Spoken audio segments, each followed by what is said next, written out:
बिस्मिल्लाहिर्रहमानिर्रहीम। प्यारे दोस्तों, एक्सएनएस की तरफ से आप लोगों की तरबियत के लिए अरेंज किए जाने वाले उर्दू वेबिनार्स की इस सीरीज़ में दूसरे वेबिनार के साथ मैं आप लोगों की खिदमत में हाज़िर हूँ।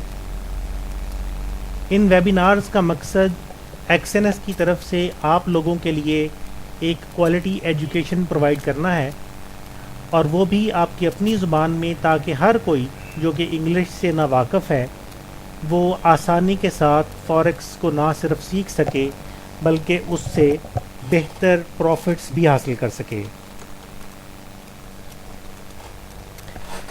इसी सिलसिले में इंशाअल्लाह हम पूरी कोशिश करेंगे कि रफ्ता रफ्ता आप लोगों को बेसिक से एडवांस और एडवांस से एक्सपर्ट लेवल की तरफ लेते चले जाएं।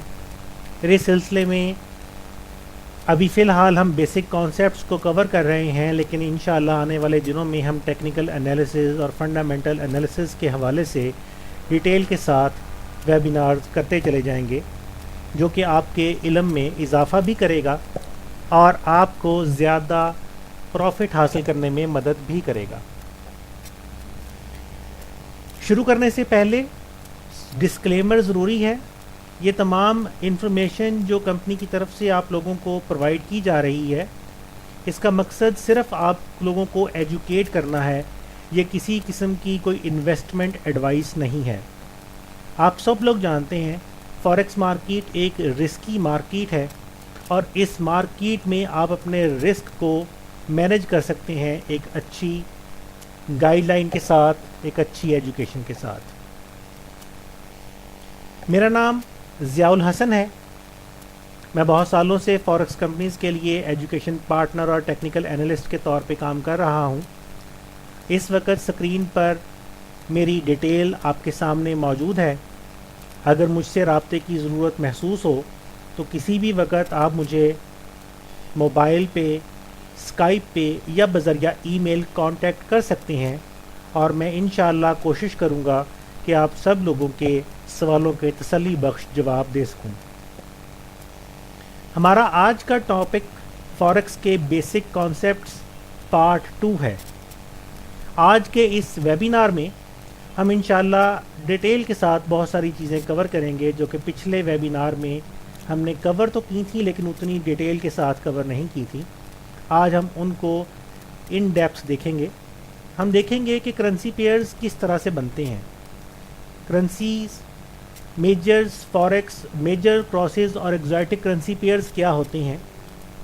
आईएसओ ने इन करेंसीज को तरतीब दी, इनके नाम रखे। आईएसओ ने ये क्या तरीका यूज़ किया इनके नाम रखने का, और इन करेंसीज के आम तौर पर निक नेम इस्तेमाल होते हैं। हम देखेंगे कि इनके निक नेम्स क्या हैं और वो निक नेम क्यों पड़े। फॉरेक्स मार्केट में करेंसीज का क्या शेयर है, क्या रोल है, हम इसके ऊपर इंशाअल्लाह तफसीलन बात करेंगे। स्टैंडर्ड, मिनी, माइक्रो और वेरिएबल लॉट्स क्या होती हैं, हम इन चीज़ों को इंशाअल्लाह डिटेल से डिस्कस करेंगे। करेंसी रेट्स किस तरह से बनते हैं, पिप्स क्या होते हैं, बिड प्राइस, आस्क प्राइस क्या है, स्प्रेड क्या है, स्प्रेड कैलकुलेट कैसे होता है, ब्रोकर अपना स्प्रेड किस तरह से बनाता है, हम स्प्रेड किस तरह से पे करते हैं, मार्जिन ट्रेडिंग क्या है, लेवरेज क्या है। हमने पिछले वेबिनार के अंदर लेवरेज पर बात की थी।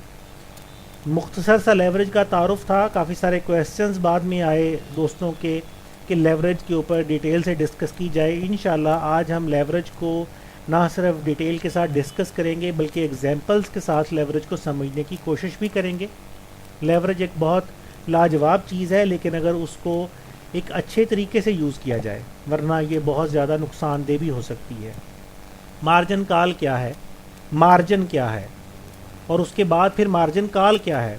एग्जांपल्स के साथ हम मार्जिन कॉल को समझेंगे, इससे बचने के तरीके क्या हैं उनको देखेंगे। रोल ओवर क्या है, ट्रिपल रोल ओवर क्या है, ऑर्डर टाइप्स क्या क्या होते हैं, हम एंट्री और एग्ज़िट के लिए किस किस्म के ऑर्डर टाइप्स को यूज़ कर सकते हैं। ये वो मोटी मोटी चीज़ें हैं जो कि मैंने आउटलाइन की सूरत में आपको बताई हैं, और इंशाअल्लाह इन डेप्थ हम बहुत सारी और चीज़ों को इस वेबिनार के अंदर कवर करेंगे।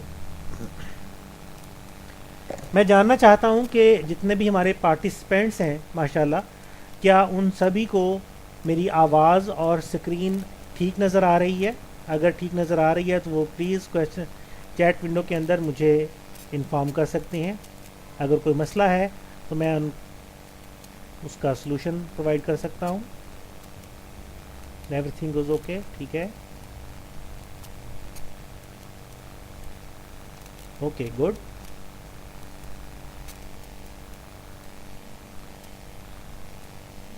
ठीक हो गया।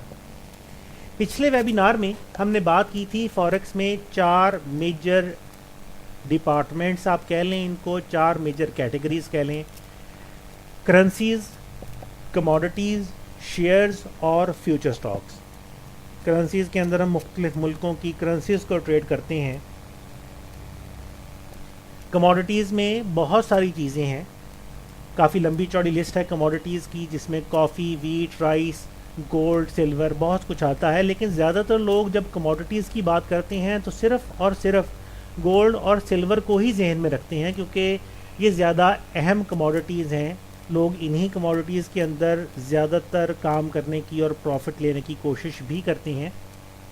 कंपनियों के शेयर्स हैं, गूगल, IBM, फेसबुक, वालमार्ट और बेशुमार कंपनीज़ हैं जिनके शेयर्स फॉरेक्स मार्केट में अवेलेबल हैं, जिनको हम ट्रेड कर सकते हैं। और फ्यूचर स्टॉक्स, ज़्यादातर लोग फ्यूचर्स में जो ट्रेड करते हैं उनमें क्रूड ऑयल है, नेचुरल गैस है और बहुत सारी चीज़ें हैं फ्यूचर स्टॉक्स के अंदर जिनको ट्रेड किया जाता है। ये सारी चीज़ों के बारे में हमने मुख्तसरन तारुफ जो है वो पहली अपने वेबिनार के अंदर किया था। अब हम आज बात करेंगे डिटेल के साथ। सबसे पहले करेंसीज़ के हवाले से हम जानते हैं कि तमाम करेंसीज़ फॉरेक्स मार्केट में पेयर्स की सूरत में ट्रेड की जाती हैं, जैसे यूरो डॉलर है, पाउंड स्विस फ्रैंक है और वगैरह वगैरह। हर करेंसी पेयर में पहली करेंसी जो कि लेफ़्ट साइड पे होती है उसको हम बेस करेंसी, और जो राइट साइड की करेंसी है उसको हम काउंटर या कोट करेंसी कहते हैं। हमारे वो तमाम दोस्त जिन्होंने पिछला वेबिनार अटेंड किया था उनको याद होगा कि पिछले वेबिनार के आगाज़ में भी हमने इसी चीज़ के ऊपर बात की थी। फॉरेक्स मार्केट में जब करेंसीज़ के नाम रखने की बारी आई तो एक अदारा है ISO, इसकी जिम्मेदारी लगी कि तमाम करेंसीज़ के नाम रखने का कोई मेथड तरतीब दिया जाए, कोई प्रोग्राम बनाया जाए, कोई फार्मूला बनाया जाए। तो उस अदारे ने एक फार्मूला तरतीब दिया जो कुछ इस तरह से था कि हर करेंसी पेयर का नाम 3 डिजिट्स पे मुश्तमिल होगा, जिसमें से पहले 2 डिजिट उसके मुल्क के नाम के और तीसरा डिजिट उसकी करेंसी के नाम का होगा। जैसे USD के अंदर पहले 2 डिजिट्स यूनाइटेड स्टेट्स के लिए और तीसरा डॉलर के लिए, GBP में पहले 2 डिजिट ग्रेट ब्रिटेन के लिए, तीसरा पाउंड के लिए, PKR में पहले 2 डिजिट पाकिस्तान के लिए और तीसरा रूपी के लिए। कुछ जगहों पे थोड़ी बहुत तब्दीली भी हुई, जैसे स्विट्ज़रलैंड की करेंसी को हम लिखते हैं CHF। असल में स्विट्ज़रलैंड में 4 ज़ुबानें बोली जाती हैं, तो उन्होंने अपनी ओरिजिनल लातीनी ज़ुबान को यूज़ करना मुनासिब समझा और उनकी ओरिजिनल लातीनी ज़ुबान में उनको कहते हैं कन्फेडरेशियो हेलवेटिका। ये लैटिन वर्ड है, तो कन्फेडरेशियो से C लिया गया, हेलवेटिका से H लिया गया और फ्रैंक उनकी करेंसी है उससे F लिया गया और उनकी करेंसी बन गई CHF। इस तरह से तमाम करेंसीज़ के नाम रखे गए। यहाँ पे हमारे सामने ISO कोड्स और करेंसीज़ के निक नेम अवेलेबल हैं। यूरो को हम EUR से लिखते हैं और इसका निक नेम फाइबर है। ग्रेट ब्रिटेन पाउंड को हम GBP के साथ लिखते हैं और इसका निक नेम केबल है। US डॉलर को हम USD के साथ लिखते हैं, निक नेम इसका बक या ग्रीन बक है। जैपनीज येन को JPY से लिखते हैं और इसका निक नेम सिर्फ येन है। कैनेडियन डॉलर कैड से लिखा जाता है और इसको हम लूनी कहते हैं। न्यूजीलैंड डॉलर NZD से लिखा जाता है और हम इसको कीवी कहते हैं। और लास्ट में है ऑस्ट्रेलियन डॉलर। ऑस्ट्रेलियन डॉलर को हम AUD के साथ मेंशन करते हैं और इसको हम आजी पढ़ते हैं। इसका निक नेम आजी है। ये काफ़ी अहम इंफॉर्मेशन है। आगे चल के आप देखेंगे कि जब भी आप किसी भी सोर्स को यूज़ करेंगे फंडामेंटल एनालिसिस के हवाले से, जैसे हमने पिछले वेबिनार के अंदर बात की थी कि हम ब्लूमबर्ग टीवी या कुछ और दीगर टीवी चैनल्स को यूज़ करते हैं इंफॉर्मेशन हासिल करने के लिए, तो वहाँ पे करेंसीज़ के ओरिजिनल नामों की बजाय आपको निक नेम से वास्ता पड़ेगा। मैं यहाँ पे थोड़ी देर के लिए रुकता हूँ ताकि आप लोग ये जो टेबल आपके सामने मौजूद है लिख लें, नोट कर लें। इनमें से निक नेम्स जितने भी हैं ये शायद आप लोगों को, आप में से ज़्यादातर लोगों को मालूम ना हो, तो बेहतर है इनको लिख लें ताकि बाद में हम इन्हीं के ऊपर फिर डिस्कशन अपनी स्टार्ट कर सकें। मैं यहाँ पे आपको 2 मिनट देता हूँ ताकि आप इनको नोट कर लें। जैसे जैसे आप नोट करते जाएं मुझे बताते जाएं ताकि मैं फिर आगे कंटिन्यू करूँ।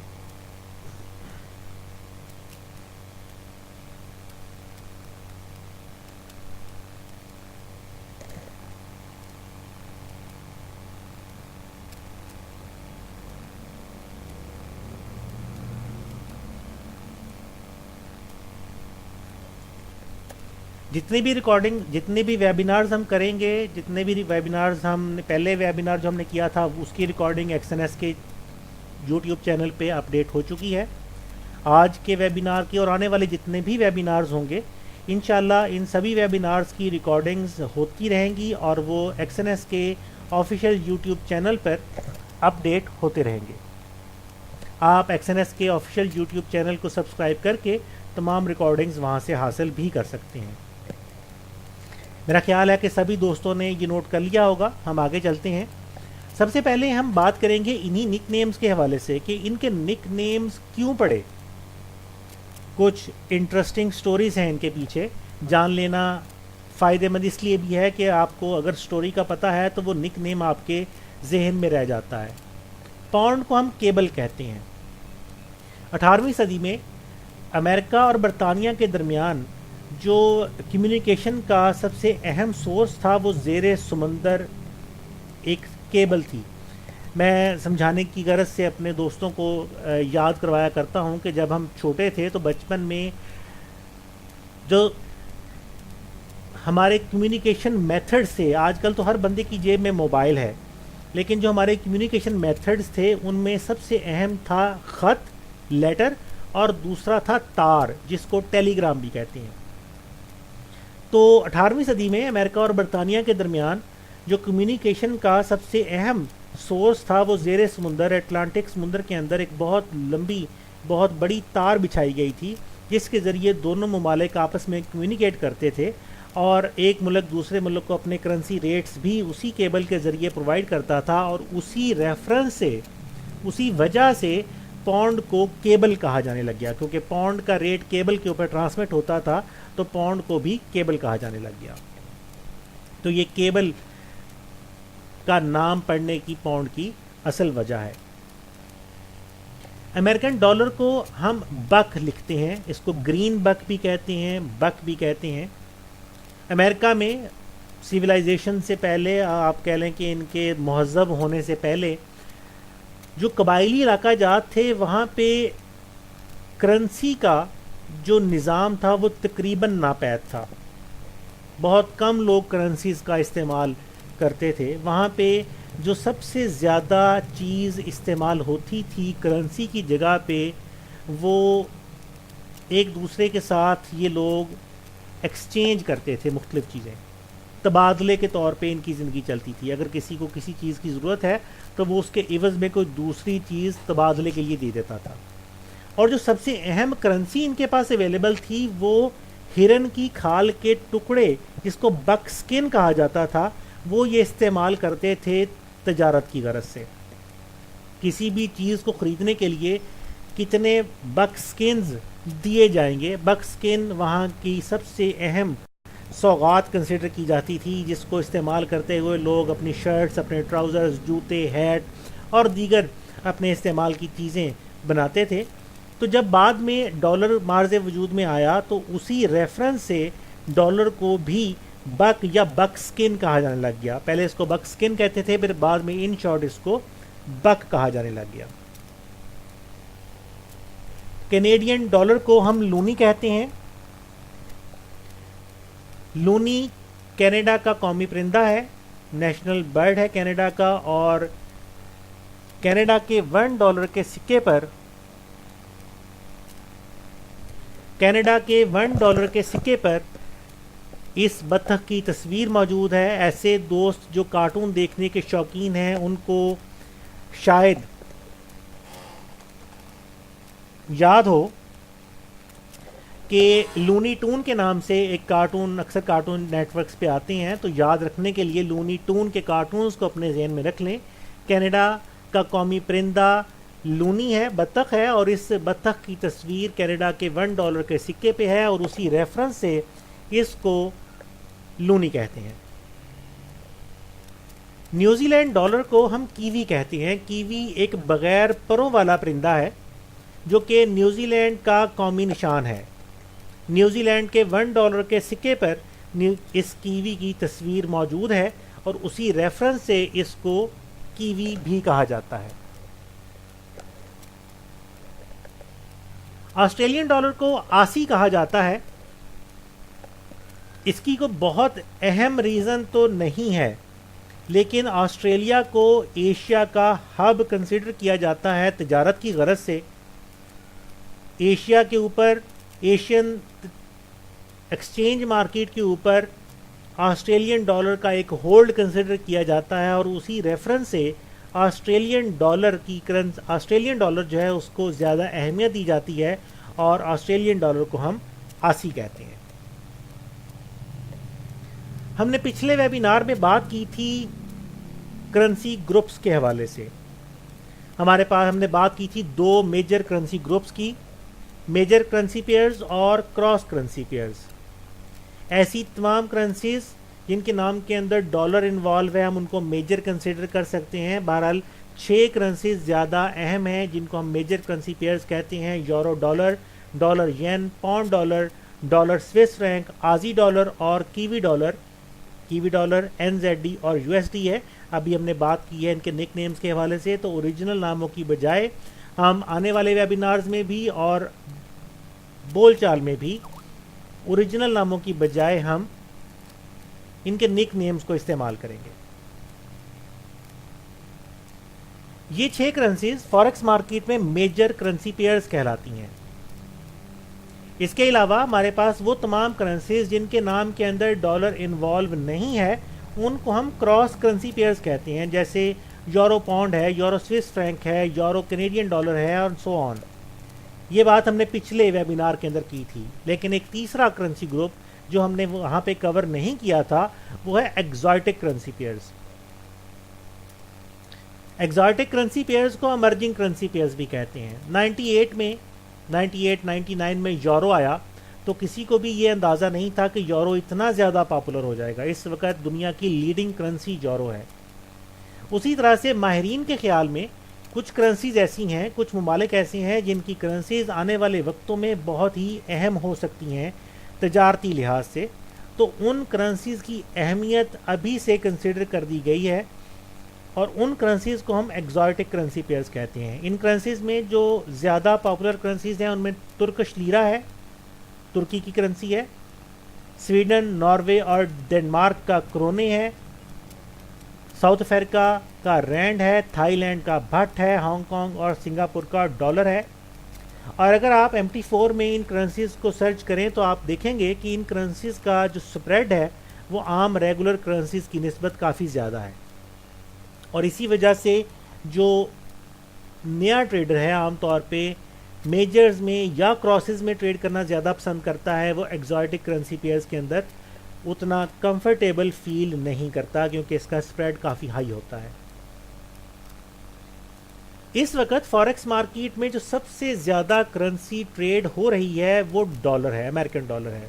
तमाम तजारती मुआहदे, तमाम ट्रेडिंग, तमाम लेन देन जो है वो डॉलर की शक्ल में हो रहा है। लेकिन माहिरीन ये कहते हैं कि आने वाले चंद सालों में डॉलर की जगह बड़ी तेज़ी से यूरो ले जाएगा, यूरो सबसे इम्पॉर्टेंट करेंसी बन जाएगा। लेकिन बहरहाल फ़िलहाल अभी डॉलर सबसे ज़्यादा यूज़ हो रहा है और 85% से ज़्यादा फॉरेक्स मार्केट के अंदर डॉलर इस वक्त सर्कुलेट कर रहा है। उसके बाद यूरो है, फिर येन है, पाउंड है। ये सारी इन्फॉर्मेशन विकीपीडिया और दीगर मुख्तलिफ सोर्सों से हमने हासिल की है ताकि इसमें गलती का इम्कान कम से कम हो। फॉरेक्स मार्केट में हर ट्रेडर अपनी मर्जी की चीज़ों को ट्रेड करता है। जैसे हमने पिछले वेबिनार में भी इस चीज़ के ऊपर बात की थी कि हमारे पास कोई लिमिट्स नहीं है। हमारे पास करेंसीज़ हैं, कमोडिटीज़ हैं, शेयर्स हैं, फ्यूचर स्टॉक्स हैं। जिस ट्रेडर का चाहता है जिस मर्जी चीज़ में ट्रेड कर सकता है। आपके ऊपर कोई पाबंदी नहीं है कि आपने करेंसीज में ही रहना है या आपने कमोडिटीज़ को ही ट्रेड करना है। जो चाहे आपका दिल, आप ट्रेड कर सकते हैं। फॉरेक्स मार्केट में सबसे ज़्यादा लोग जिन चीज़ों को ट्रेड करते हैं उनमें अगर हम करेंसी पेयर्स की बात करें और मेजर करेंसी पेयर्स की बात करें तो euro dollar, dollar yen, pound dollar और डॉलर स्विस फ्रैंक, ये 4 मेजर करेंसी पेयर्स ऐसे हैं जिनको सबसे ज़्यादा ट्रेड किया जाता है। और शायद यूरो डॉलर ऐसा करेंसी पेयर है जिसको शायद सभी से ज़्यादा ट्रेड किया जाता है। उसके बाद अगर हम कमोडिटीज़ की बात करें, कमोडिटीज़ में तो गोल्ड और सिल्वर आता है और बहुत सारी चीज़ें आती हैं, लेकिन यहाँ पे आपकी स्क्रीन पर कमोडिटी पेयर्स लिखे हुए हैं जिनमें आजी डॉलर है, यूएस डॉलर और कैनेडियन डॉलर है और कीवी डॉलर है। ये 3 करेंसीज आम तौर पे कमोडिटी पेयर्स कहलाती हैं। मैं अपने सुनने वालों से क्वेश्चन करना चाहूँगा कि अगर उनमें से किसी को पता हो कि ये करेंसीज कमोडिटीज़ क्यों कहलाती हैं तो प्लीज़ अपनी चैट विंडो के अंदर मुझे इसका रिप्लाई ज़रूर दें।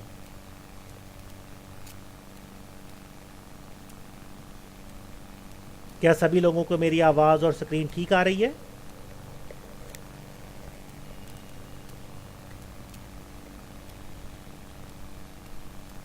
चलिए मैं इसका जवाब दे देता हूँ। फॉरेक्स मार्केट में इन करेंसीज को कमोडिटी पेयर्स इसलिए हम कहते हैं क्योंकि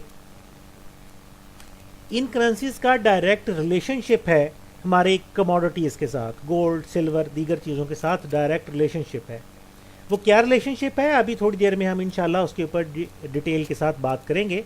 और ऐसे लोग जो फॉरेक्स मार्केट में क्रॉस करेंसीज पे ट्रेड करते हैं वो ज़्यादातर यूरो पाउंड, पाउंड येन और यूरो येन पे ट्रेडिंग करना पसंद करते हैं। यहाँ पे मुझे एक आज ही का वाक़या याद आ गया, मैं शेयर करना चाहूँगा आप लोगों से। ज़रूरी नहीं है कि मेरी इस बात से सभी लोग एग्री करें, ये मेरा अपना ज़ाती ऑब्जर्वेशन है। अभी मैंने जैसे बात की कि हमारे पास मेजर करेंसी पेयर्स और क्रॉस करेंसी पेयर्स हैं, तो ज़्यादातर लोग फॉरेक्स मार्केट में यूरो डॉलर सबसे इम्पॉर्टेंट करेंसी है उसके ऊपर ट्रेड करते हैं। क्रॉस करेंसीज के अंदर बहुत ही कम लोग ट्रेड करते हैं। उसकी एक बहुत बड़ी रीज़न है। एक फ़र्क तो इनके नाम का है कि जी जिसमें डॉलर है वो मेजर है, जिसमें डॉलर नहीं है वो क्रॉस है, लेकिन इनके काम का, इनके पैटर्न्स का भी बहुत फ़र्क है। मेरी ज़ाती ऑब्जर्वेशन है कि यूरो डॉलर और पाउंड डॉलर ऐसी करेंसीज़ हैं जिनके अंदर फ्लक्चुएशन सबसे ज़्यादा होती है। मार्केट दिन में कई दफ़ा ऊपर कई दफ़ा नीचे जाती है। इस ज़्यादा फ्लक्चुएशन से ज़्यादा प्रॉफिट हासिल करने की गरज से ज़्यादातर लोग इनमें ट्रेड करते हैं।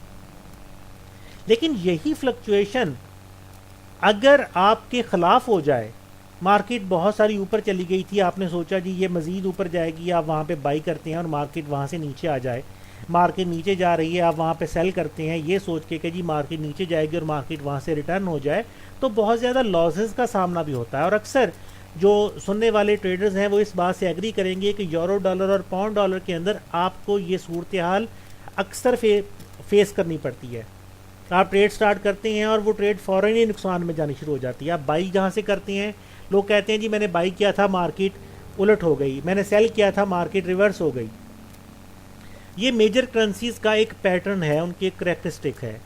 लेकिन इसकी बजाय अगर आप क्रॉस करेंसीज को देखें तो क्रॉस करेंसीज के अंदर ये टेंडेंसी पाई जाती है कि मार्केट एक दफ़ा जिस ट्रेंड पर चल पड़ती है वो चंद घंटों से लेके चंद दिनों, हफ्तों, हत्ता के महीनों तक उसी ट्रेंड पर लगातार चलती रह सकती है।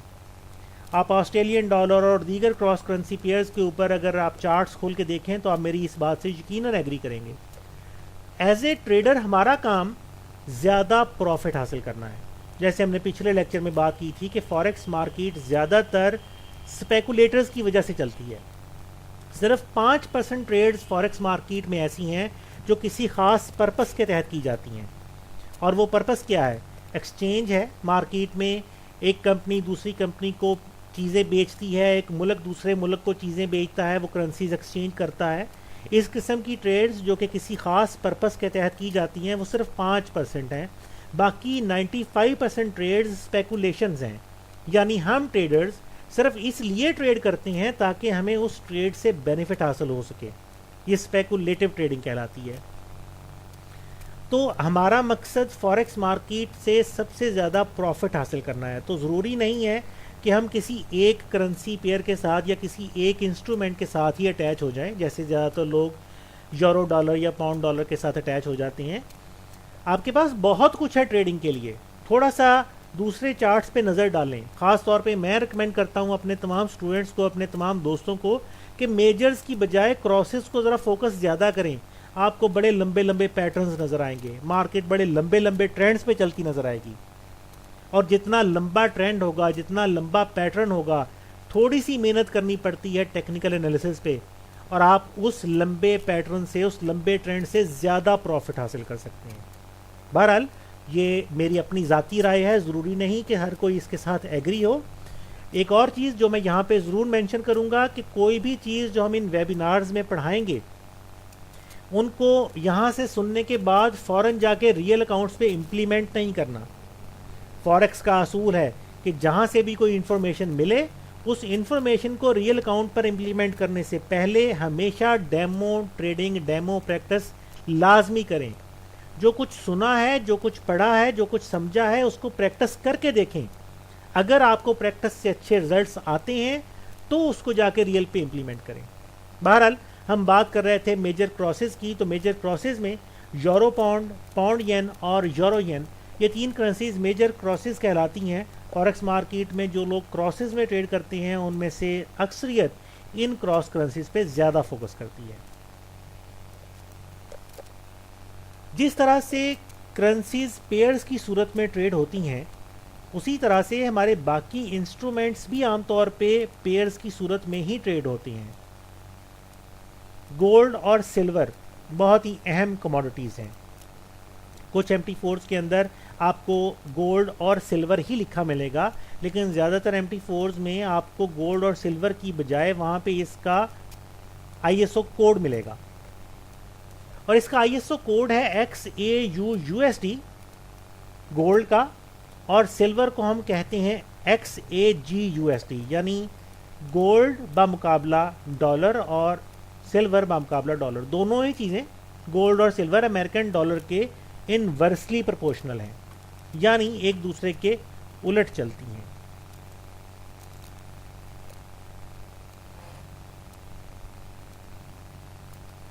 यहाँ पे एक क्वेश्चन,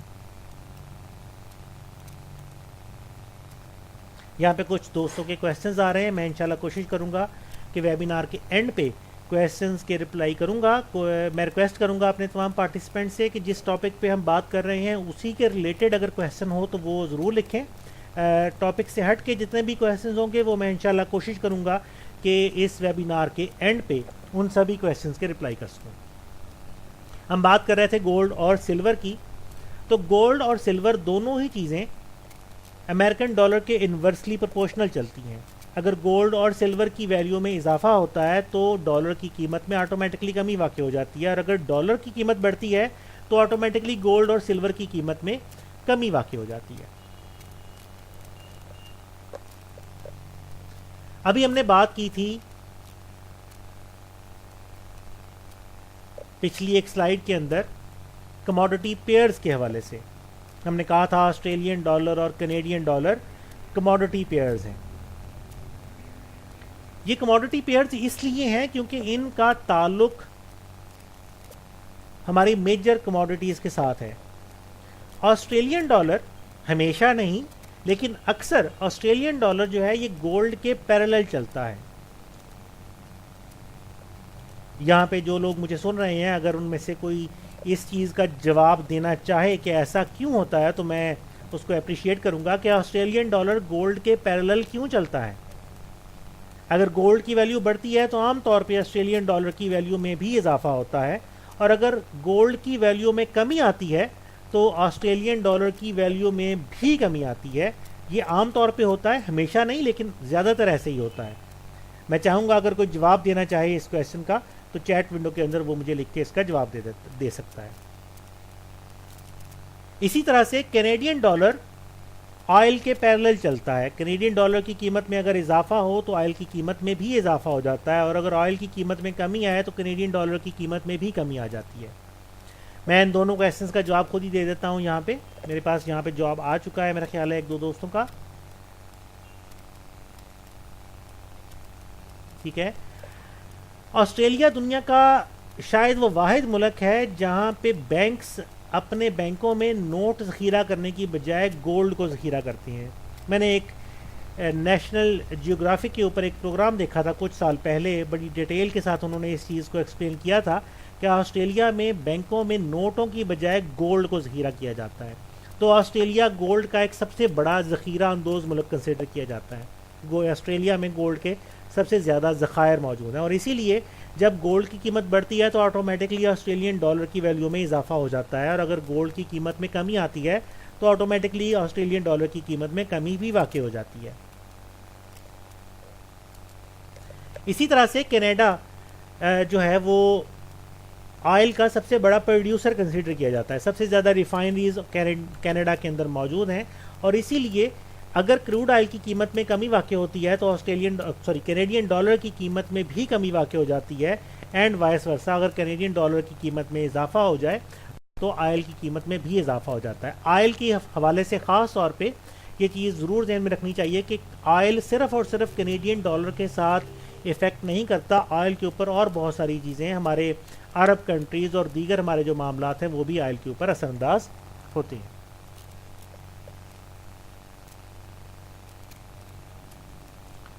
हमने बात की थी करेंसीज़ की, थोड़ी देर पहले भी हम करेंसीज़ को बात कर रहे थे। पिछले लेक्चर में भी हमने बात की थी कि तमाम करेंसीज़ पेयर्स की सूरत में ट्रेड होती हैं, और हर करेंसी में हम बेस और काउंटर करेंसी के हिसाब से ट्रेड करते हैं।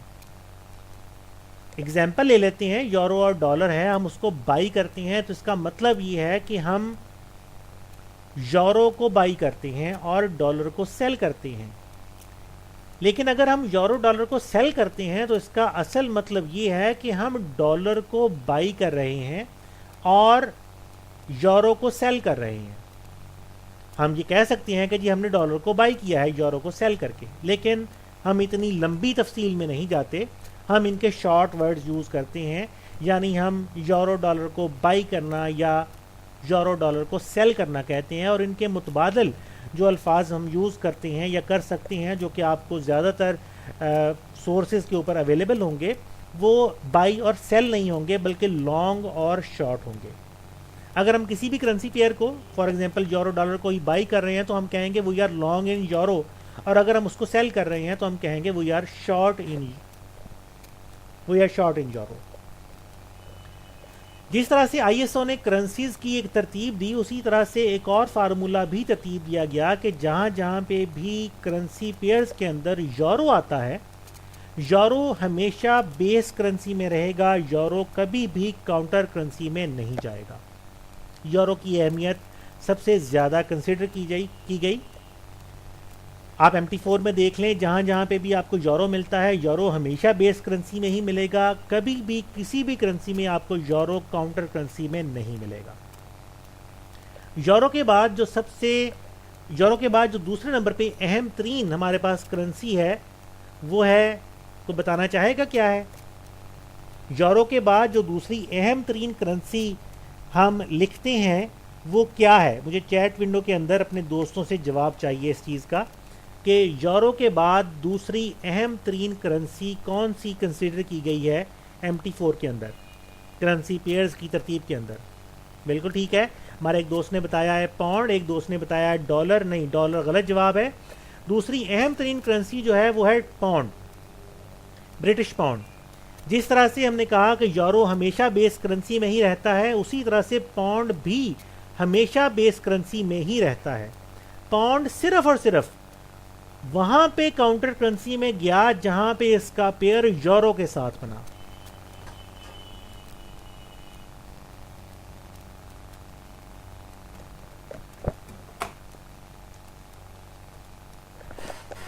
जहां पे इसका पेयर यूरो के साथ बना, तो वहाँ पे यूरो चूंकि सबसे अहम है, यूरो बेस करेंसी में आ गया और पाउंड काउंटर करेंसी में चला गया।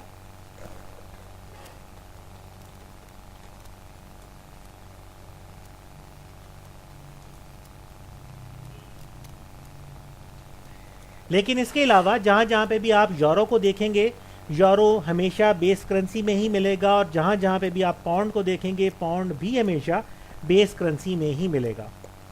डॉलर अलबत्ता थर्ड करेंसी के तौर पे इस्तेमाल होता है। डॉलर की जगह मुख्तलिफ करेंसीज़ में उसकी अहमियत के लिहाज से बेस और काउंटर में तजवीज़ की गई, वो एक अलहदा सी सिस्टम है, उसके ऊपर हम अभी बात नहीं करेंगे। लेकिन हमारे पास जो सबसे अहम तरीन करेंसीज़ हैं वो यूरो हैं, यूरो है जो कि हमेशा मेजर में रहता है, और दूसरे नंबर पे जो अहम तरीन करेंसी हमारे पास है वो पाउंड है। मुझे कहा जा रहा है कि मैं आप लोगों से बजरिया चैट क्वेश्चंस लेने की बजाय आप लोगों से वॉइस के ऊपर क्वेश्चंस ले सकता हूं, तो अभी हम वॉइस के ज़रिए आप लोगों से क्वेश्चंस लेंगे। मैं चाहूँगा कि एक टाइम में सिर्फ एक बंदा बात करे ताकि मुझे उसकी आवाज़ भी क्लियर सुनाई दे और मैं ताकि उसको उसका जवाब दे सकूँ। इकट्ठे प्लीज़ आप क्वेश्चंस मत कीजिएगा, बारी बारी आप क्वेश्चंस कीजिएगा।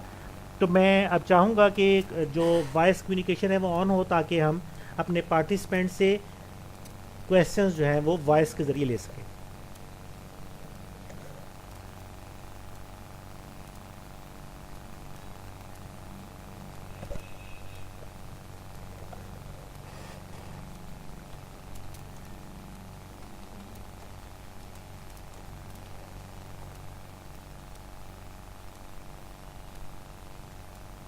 आप में से जो बंदा क्वेश्चन करना चाहता है वो चैट विंडो के अंदर प्लीज़ बताए कि अगर वो वॉइस के ऊपर मैसेज करना चाहता है, ताकि उसकी जो वॉइस है वो ओपन की जा सके।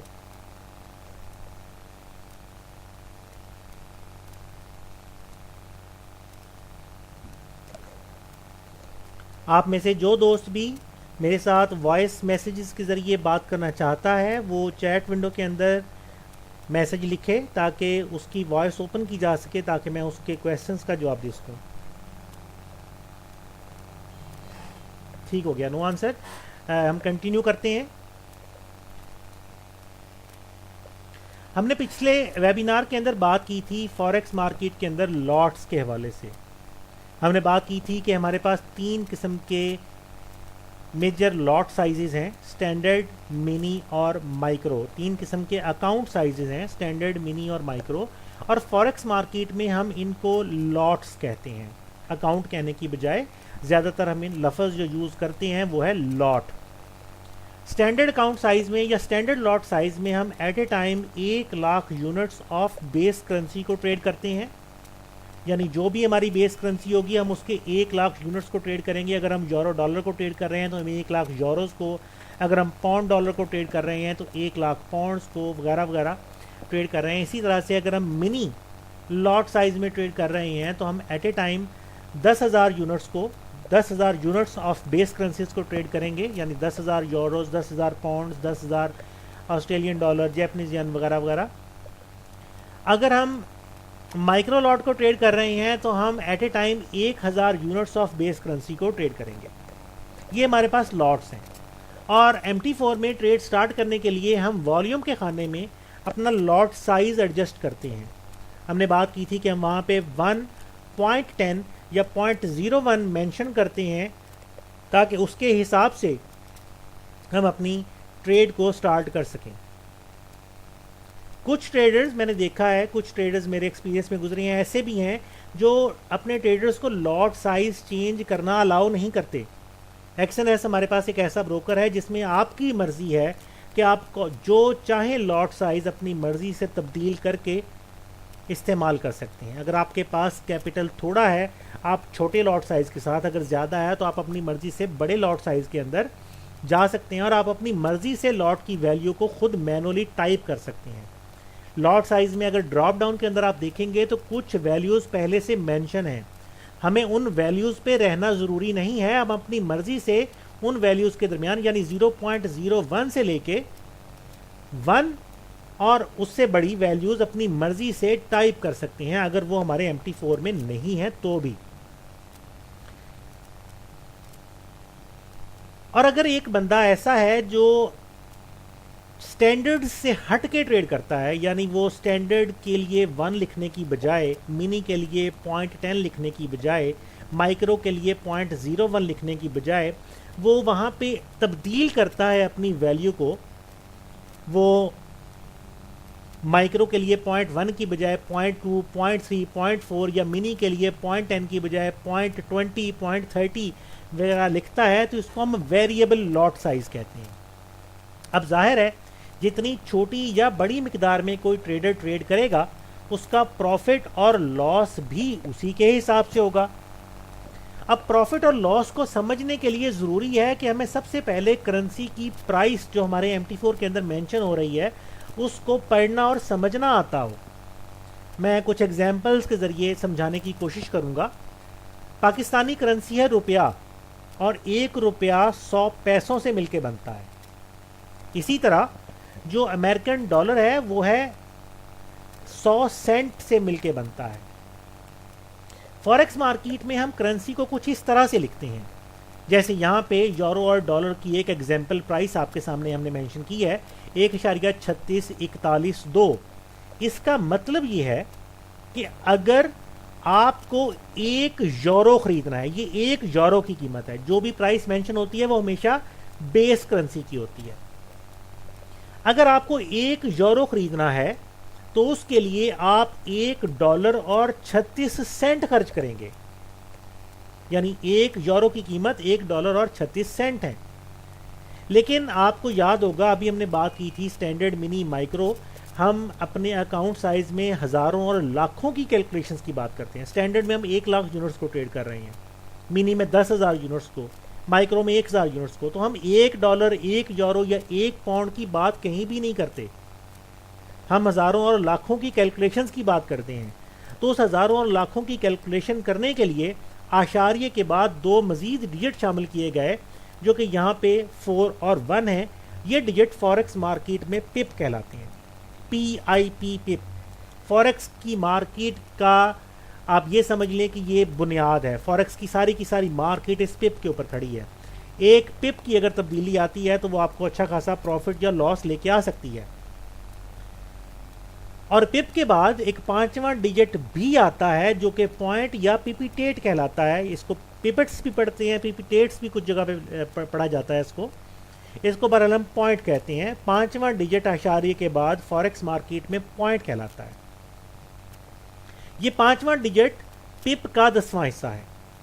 इसकी मूवमेंट ज़्यादा तेज़ आपको नज़र आती है। जब आप MT4 में ट्रेडिंग करते हैं तो आपको ये पॉइंट बहुत तेज़ी से मूव होता नज़र आता है, क्योंकि ये पिप का 10वां हिस्सा है। एक्चुअली ज़्यादातर कैलकुलेशन, ज़्यादातर जो लिखा जाता है वो पिप्स की हद तक लिखा जाता है। हम यहाँ पे पॉइंट्स और पिप्स दोनों की कैलकुलेशंस की बात करेंगे, और मैं कोशिश करूँगा कि आपको पॉइंट्स और पिप्स दोनों की कैलकुलेशंस को समझा सकूँ। यानी फॉरेक्स मार्केट की इकाई जो है वो हम पिप कंसिडर करते हैं। पिप क्या है? वो छोटी से छोटी तब्दीली जो किसी भी चीज़ की कीमत में आ सकती है, हम उसको पिप कहते हैं। मिसाल के तौर पे यहाँ पे हमारे पास वैल्यू है 1.3621 और ये बढ़कर हो जाती है 1.3622।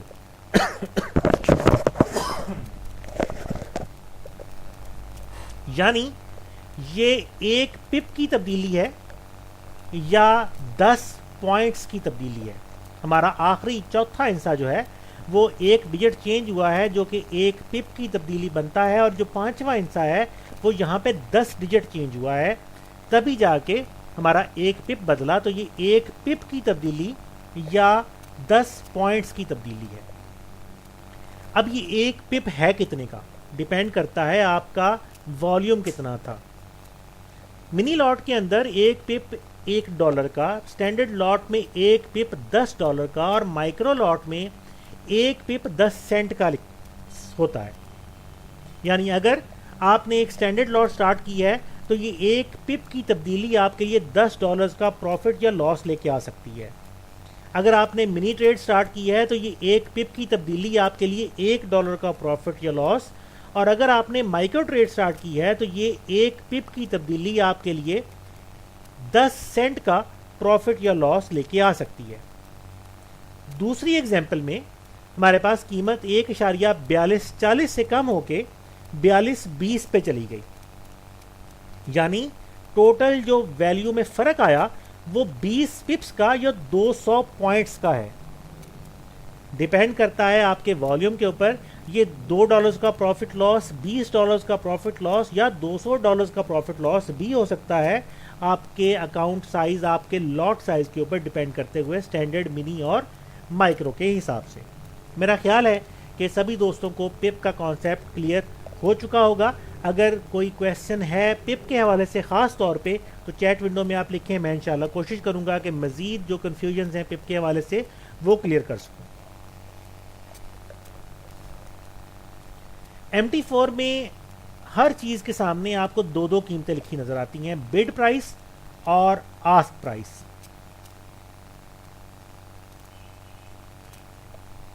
जी ठीक हो गया, दोस्त कह रहे हैं बहुत अच्छा है, बहुत शुक्रिया। MT4 में हर चीज़ के सामने आपको, जैसे मैं कह रहा था, दो कीमतें लिखी नज़र आती हैं, बिड प्राइस और आस्क प्राइस। अगर मैं इसको बिल्कुल सादा ज़ुबान में आपको समझाने की कोशिश करूं कि ये क्या है, तो ये बिल्कुल वही कॉन्सेप्ट है जो हमारे दुकानदार यूज़ करते हैं। एक दुकानदार 500 रुपये में किसी चीज़ को ख़रीद के लाता है और उसको 550 रुपये में बेच देता है, तो उसको टोटल प्रॉफिट हासिल हुआ 50 रुपये का। यही काम फॉरेक्स मार्केट में हमारे ब्रोकर्स, हमारी कंपनीज कर रही हैं।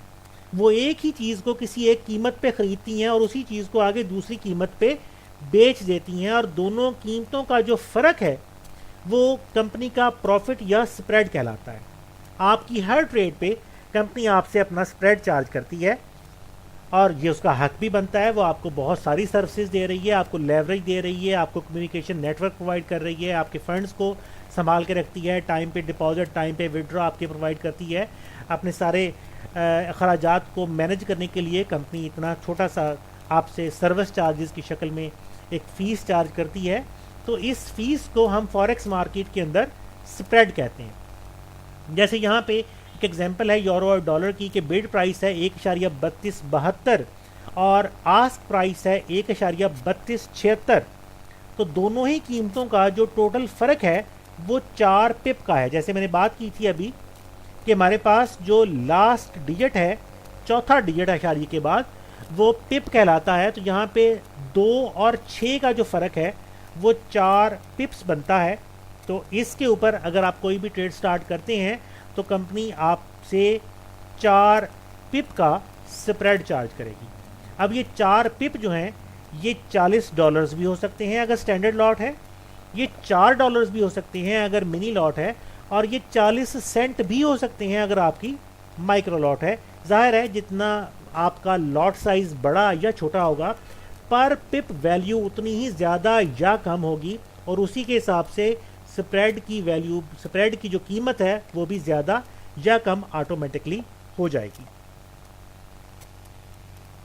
दूसरी एग्जांपल है हमारे पास कि कीमत 1.3641 और 1.3644 है। बिड और आस्क प्राइस का डिफरेंस 3 पिप का बनता है। तो इस ट्रेड के ऊपर कंपनी हमसे 3 पिप्स का स्प्रेड चार्ज करेगी। ये स्प्रेड बनता कैसे है? वैसे तो बहुत सारे मेथड्स हैं, लेकिन मैं एक ऑथेंटिक सोर्स के हवाले से ये एक डायग्राम आप लोगों के सामने रख रहा हूँ कि ब्रोकर स्प्रेड किस तरह से बनाता है।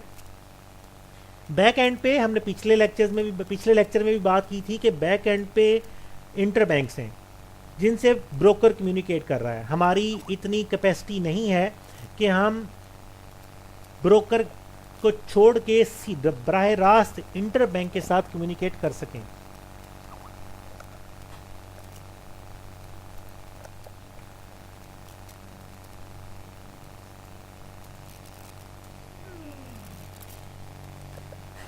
तो उस सिलसिले में ब्रोकर हमारी हेल्प करता है। ब्रोकर तमाम बैंकों से किसी भी चीज़ की कीमतें फ़रोख्त और कीमतें ख़रीद हासिल करता है। जैसे यहाँ पे 4 बैंकों से बिड प्राइस और आस्क प्राइस बैंक ब्रोकर ने हासिल की। उसके बाद वो उन प्राइसेस को देखता है कहाँ पे ज़्यादा बेहतर उसको कीमतें ख़रीद मिलती है, कहाँ पे ज़्यादा बेहतर उसको कीमतें फ़रोख्त मिलती है। उनको मिलाकर वो हमारे लिए एक बेहतर स्प्रेड कैलकुलेट करता है, जिसमें हमारा भी फ़ायदा हो और ब्रोकर को भी परेशानी ना आए, वो बेहतर स्प्रेड हमारे MT4 के अंदर वो हमें मेंशन कर देता है। हम जो ट्रेड्स कर रहे हैं वो ब्रोकर के पास जाती हैं, ब्रोकर उन ट्रेड्स को आगे इंटरबैंक तक फॉरवर्ड करता है। ये इलेक्ट्रॉनिक कम्युनिकेशन नेटवर्क है जिसके ज़रिए हम बराह रास्त अपने घर से बैठे हुए पूरी दुनिया में जितने भी इंस्टीट्यूशंस हैं सभी के साथ ट्रेडिंग ईजिली कर सकते हैं। हमने पिछले वेबिनार में बात की थी मेजर मार्केट्स के हवाले से और हमने ख़ास तौर पे इसके ऊपर फोकस किया था कि जो सबसे अहम स्टॉक एक्सचेंज का टाइम हमारे लिए अवेलेबल है वो लंदन स्टॉक एक्सचेंज है। वैसे तो सारी ही स्टॉक एक्सचेंजेस अहम है, सभी में काम होता है, लेकिन जो सबसे ज़्यादा मूवमेंट्स प्राइसेस के अंदर आती हैं वो लंदन स्टॉक एक्सचेंज के टाइम में आती हैं। यहाँ पे भी आपके सामने एक टेबल मौजूद है जिसके अंदर आपको टोक्यो, लंदन और न्यूयॉर्क इन 3 मेजर मार्केट्स के अंदर कुछ करेंसी पेयर्स की डेली एवरेज मूवमेंट्स को दिखाया गया है। और अगर इस टेबल को आप गौर से देखें तो आपको पता चलेगा कि सबसे ज़्यादा मूवमेंट किसी भी करेंसी पेयर के अंदर लंदन सेशन में ही हो रही है। और इसीलिए हम ये कहते हैं कि अगर लंदन सेशन ट्रेडिंग के लिए आपको अवेलेबल है तो ये सबसे बेस्ट टाइम है। सादा लफ्ज़ों में, मैं एग्जैक्ट टाइम की बात नहीं कर रहा, सादा लफ्ज़ों में दोपहर 1-2 बजे से लेके रात के 8-9 बजे तक के दरमियान जो आप ट्रेडिंग करते हैं इसमें लंदन सेशन आपको अवेलेबल होता है और ये सबसे बेस्ट टाइम है। इसमें लंदन सेशन भी हमारे पास आ जाता है, न्यूयॉर्क सेशन भी हमारे पास आ जाता है और मैजिक टाइम भी हमारे पास आ जाता है। कुछ टेक्निकल टर्म्स की बात करेंगे।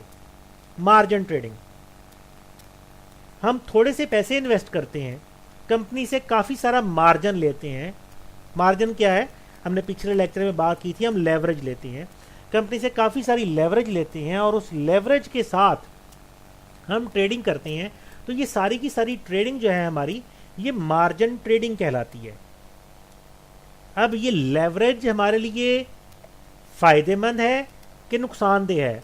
हमें अक्सर ये सवाल आता है कि सर मैं लेवरेज कितनी रखूं? मैं एक निस्बत 200 पे जाऊं, एक निस्बत 400 पे जाऊं, एक निस्बत 1000 पे जाऊं, इससे ज़्यादा पे जाऊं? लेवरेज लेने से मुझे क्या बेनिफिट मिलेगा? लेवरेज लेने से क्या नुकसान होगा? ज़्यादा, अक्सर लोगों का ख्याल है कि ज़्यादा लेवरेज लेने से नुकसान भी होता है। काफ़ी हद तक ये ख्याल दुरुस्त है, लेकिन उसकी कुछ वजूहात हैं। मैं कोशिश करूँगा कि यहाँ पे लेवरेज जो कि एक 2 धारी तलवार भी हम कंसिडर करते हैं, यानी ये प्रॉफिट भी देती है और ये रिस्क भी क्रिएट कर सकती है अगर इसको सही तरीके से इस्तेमाल ना किया जाए। इसको मैं कुछ मिसालों के साथ, कुछ एग्जांपल्स के साथ आपको समझाने की कोशिश करूँ। यहाँ पे हम 2 मिसालें लेंगे। दोनों ही मिसालों में हम जो इनिशियल डिपॉजिट है वो $100 कंसिडर करेंगे और पहली मिसाल में हम लेवरेज 200 और दूसरी मिसाल में हम लेवरेज 1000 की बात करेंगे। यहाँ पे हम बात करते हैं $100 की इन्वेस्टमेंट और 200 की लेवरेज की। बंदे ने $100 इन्वेस्ट किए, 200 की लेवरेज ले ली, यानी वो कंपनी से ये रिक्वेस्ट कर रहा है कि उसको $100 पे 200 की लेवरेज दी जाए, यानी 100 को मल्टीप्लाई करते हैं 200 से तो जवाब आता है $20,000। वर्चुअल अकाउंट उस बंदे का जिसने $100 इन्वेस्ट किए थे वो $20,000 के बराबर हो गया। इसका मतलब ये है कि अगर वो फुल कैपेसिटी में ट्रेड करना चाहे, उसके पास $20,000 हैं, हमारे पास माइक्रो में $1,000, मिनी में $10,000 और माइक्रो में $1,000 होते हैं। तो यहाँ पे 200 की लेवरेज लेके उस बंदे के पास वर्चुअली हो गए $20,000, यानी वो बड़े आराम से मिनी लॉट को ट्रेड कर सकता है, बल्कि 2 मिनी लॉट को ट्रेड कर सकता है। और अगर वो ऐसा ही करता है कि वो 2 मिनी लॉट्स को ट्रेड करना स्टार्ट कर देता है तो पर पिप उसकी वैल्यू क्या होगी? मुझे इसका जवाब आप दोस्तों से चाहिए कि अगर एक ट्रेडर 2 मिनी लॉट स्टार्ट कर देता है तो पर पिप उसकी वैल्यू क्या होगी? उसका एक पिप कितने डॉलर का होगा? चैट विंडो के अंदर मुझे इसका रिप्लाई दें ताकि मुझे पता चले कि कैलकुलेशंस आपको समझ पूरी तरह से आई भी है या नहीं आई। अगर एक ट्रेडर 2 मिनी लॉट स्टार्ट करता है तो पर पिप उसकी वैल्यू, बिल्कुल सही जवाब है, $2 पर पिप उसकी वैल्यू जो है वो $2 होगी।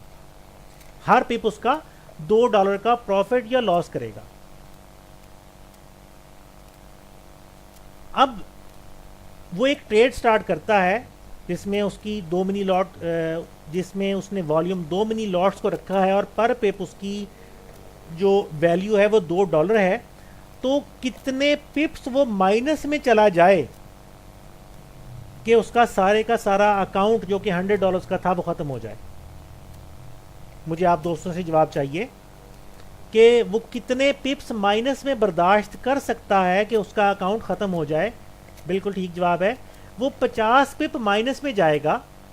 हर पिप $2 का है और 50 को हम 2 से ज़रब देते हैं तो जवाब आता है $100।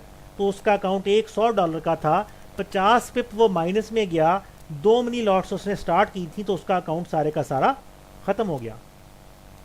तो बजाते खुद लेवरेज बुरी नहीं है, लेकिन नुकसानदेह उस सूरत में है अगर वो लेवरेज को पूरी कैपेसिटी में यूज़ करता है। अब उसने लेवरेज को पूरी कैपेसिटी में यूज़ किया, उसको 2 मिनी लॉट्स अलाउ हो गई थी और उसने लालच किया और वो 2 मिनी लॉट्स पर ही चला गया।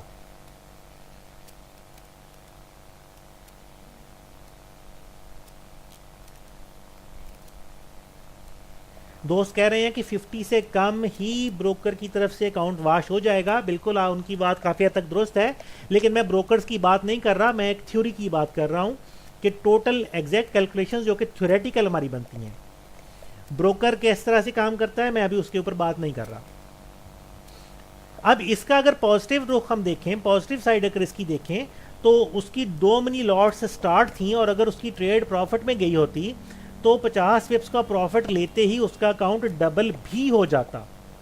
तो लेवरेज दो धारी तलवार है, ये अकाउंट को उसी लेवरेज ने, उसी लॉट साइज ने डबल भी कर सकती है अगर वो प्रॉफिट की तरफ चली जाए, और अगर वो प्रॉफिट की तरफ ना जाए तो उतने ही पिप्स के माइनस पे अकाउंट ज़ीरो भी हो जाएगा। दूसरी एग्जाम्पल की तरफ चलते हैं। अब दूसरी एग्जाम्पल के अंदर हम बात करते हैं लेवरेज ऑफ 1000 की। अब वही बंदा $100 इन्वेस्ट करता है, कंपनी से 1000 की लेवरेज लेता है। 1000 को हमने 100 से ज़रब दी, जवाब आया $1,00,000। वर्चुअल अकाउंट उसका हो गया $1,00,000 का।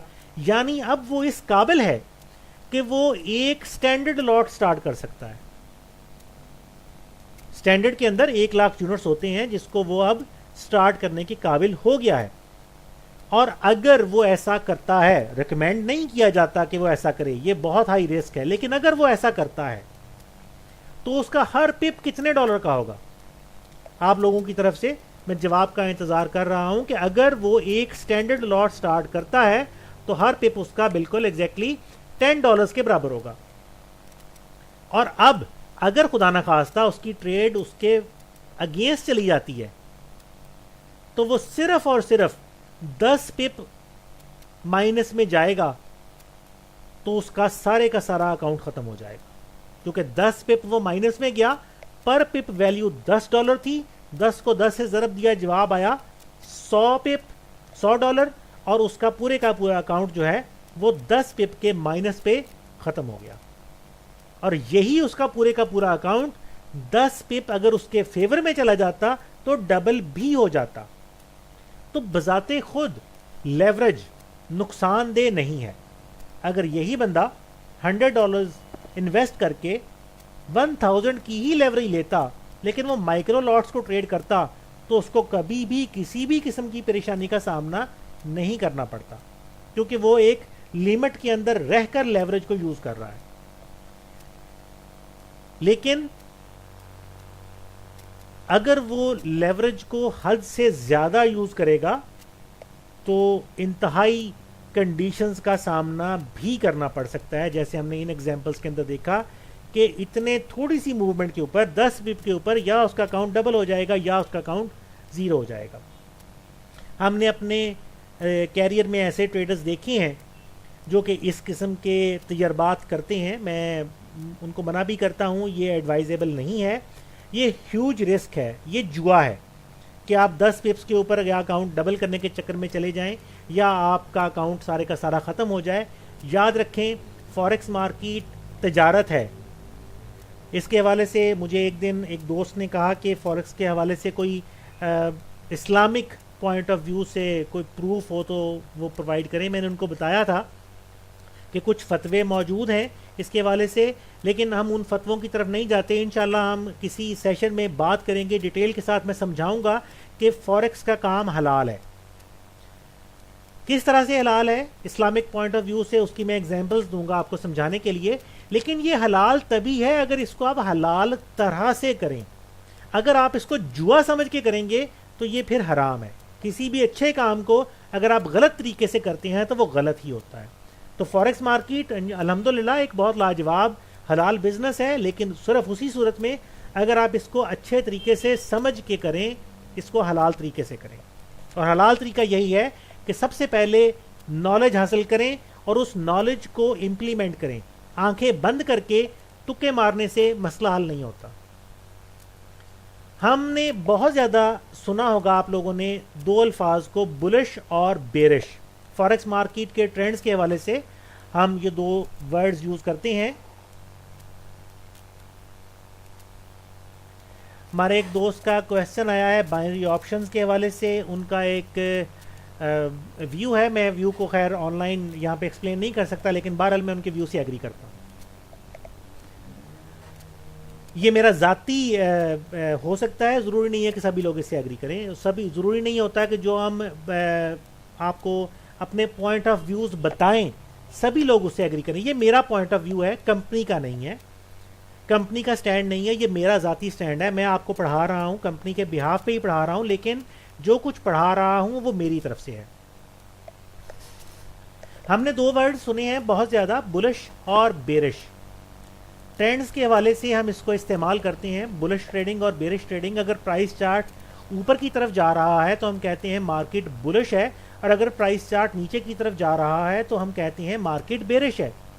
ये दोनों ही टर्म्स दो जानवरों बुल और बियर से निकली हैं। आप लोगों ने शायद टीवी पे बुल फाइटिंग देखी हो।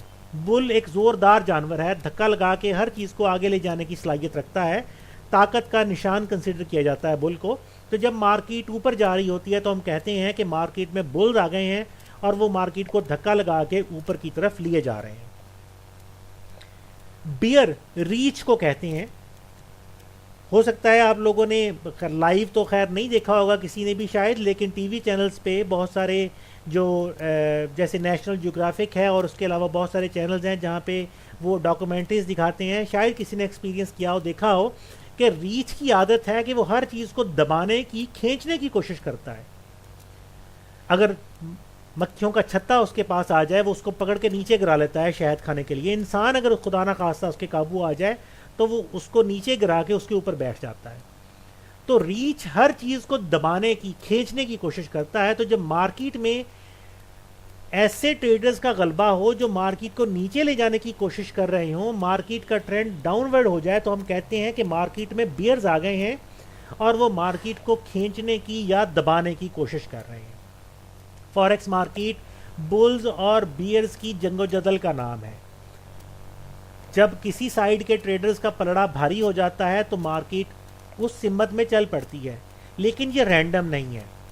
ये पलड़ा भारी होना, पलड़ा हल्का होना, ये सारा कुछ हम टेक्निकल एनालिसिस से बहुत हद तक पहले से जान सकते हैं कि किस साइड का पलड़ा भारी होने वाला है। मैं एक सेमिनार में ये बात बता रहा था तो एक दोस्त ने इसके ऊपर एतराज़ किया, जी कि कैसे आप बता सकते हैं कि किस साइड का पलड़ा भारी होने वाला है। तो मैंने उनको एक छोटी सी एग्जांपल दी कि अगर आप वो रस्सा कशी का मुकाबला देखें, अक्सर लोगों ने देखा होगा कि दो टीमें एक ही रस्से को खींचने की कोशिश करती हैं। दोनों बड़ी जानदार हैं, दोनों रस्से को पूरी ज़ोर से खींच रही हैं और कोई टीम ना जीत रही है ना हार रही है। लेकिन एक मौका ऐसा आता है जब आपको नज़र आता है कि एक टीम जो है वो अपनी ताकत को खो रही है। देखने वाले पहले ही जान जाते हैं कि फलां टीम जो है उसकी ताकत कमज़ोर हो रही है और दूसरी टीम की ताकत बढ़ रही है, और हम पहले ही फैसला कर बैठते हैं कि अब ये पलड़ा इनकी तरफ भारी हो जाएगा, फलां टीम जीत जाएगी। हालांकि अभी वो जीती नहीं है, इसी तरह से फॉरेक्स मार्केट के अंदर हमारे पास technical analysis, price action, candlestick, chart patterns, ये बहुत सारी चीज़ें हैं जिनको हम यूज़ करते हैं मार्केट के अंदर इन ट्रेडर्स की फोर्स के कम या ज़्यादा होते को देखने के लिए। हम पहले से बता सकते हैं कि किस ग्रुप का पलड़ा भारी हो रहा है और कौन सा ग्रुप ऐसा है जिसकी ताकत अब ख़त्म हो रही है, और इसी बेस पे हम अपने टेक्निकल एनालिसिस करते हैं और उसी बेस पे हम अपने ट्रेडिंग डिसीजंस भी लेते हैं। इंशाल्लाह ये सारा कुछ आगे हम करेंगे, देखेंगे। अगली टेक्निकल टर्म जो हमारे पास है वो है मार्जिन। मार्जिन क्या है, रिक्वायर्ड मार्जिन क्या है? आप लोगों ने अक्सर मार्जिन और रिक्वायर्ड मार्जिन की टर्म सुनी होगी। एक बंदा, जैसे अभी हमने एग्जांपल ली थी कि वो $100 इन्वेस्ट करता है और वो एक ट्रेड स्टार्ट करता है, तो 100 की $100 उसके ट्रेड स्टार्ट करने में खर्च नहीं हो जाते। ये नीचे मैंने यहाँ पे एक स्क्रीनशॉट रखा है आप लोगों को दिखाने के लिए। MT4 में जब आप कोई ट्रेड स्टार्ट करते हैं, मैंने यहाँ पे एक ट्रेड स्टार्ट की है और यूरो डॉलर की ट्रेड है, $100 का बैलेंस है। तो ट्रेड स्टार्ट होते ही, जब ट्रेड हमने स्टार्ट नहीं की होती, हमारा अकाउंट अभी बगैर किसी ट्रेड के होता है, तो आपको बैलेंस, इक्विटी और फ्री मार्जिन, 3 चीज़ें नज़र आ रही होती हैं नीचे। लेकिन जैसे ही आप कोई ट्रेड स्टार्ट करते हैं, आपको 2 मज़ीद चीज़ें नज़र आनी शुरू हो जाती हैं, वो है मार्जिन और मार्जिन लेवल। मार्जिन वो मिनिमम अमाउंट है जो किसी ट्रेड को स्टार्ट करने के लिए आपको रिक्वायर्ड है। इस ट्रेड को स्टार्ट करने के लिए, जिस चीज़ पे भी मैंने ट्रेड की थी, इस चीज़ को स्टार्ट करने के लिए कंप्यूटर ने $21.95 रिजर्व किए हैं। यानी अगर मेरे अकाउंट में $21.95 ना हो तो मैं ये ट्रेड स्टार्ट नहीं कर सकता। ये वो मिनिमम अमाउंट है जो आपके अकाउंट में होनी ज़रूरी है ताकि आप ये ट्रेड स्टार्ट कर सकें। 100 के $100 यूज़ नहीं हुए, सिर्फ ये एक अमाउंट यूज़ हुई है, और ये अमाउंट आपके लेवरेज के बेस पे कम या ज़्यादा होती रहती है। अगर आपकी लेवरेज ज़्यादा है तो ये मज़ीद गिर जाएगी, अगर लेवरेज कम है तो ये बढ़ जाएगी। अब रिक्वायर्ड मार्जिन क्या हुआ? वो कम अज़ कम पैसा जो आपको चाहिए किसी एक ट्रेड को स्टार्ट करने के लिए, वो रिक्वायर्ड मार्जिन कहलाता है। अगले चीज़ पे चलते हैं, वो है मार्जिन कॉल।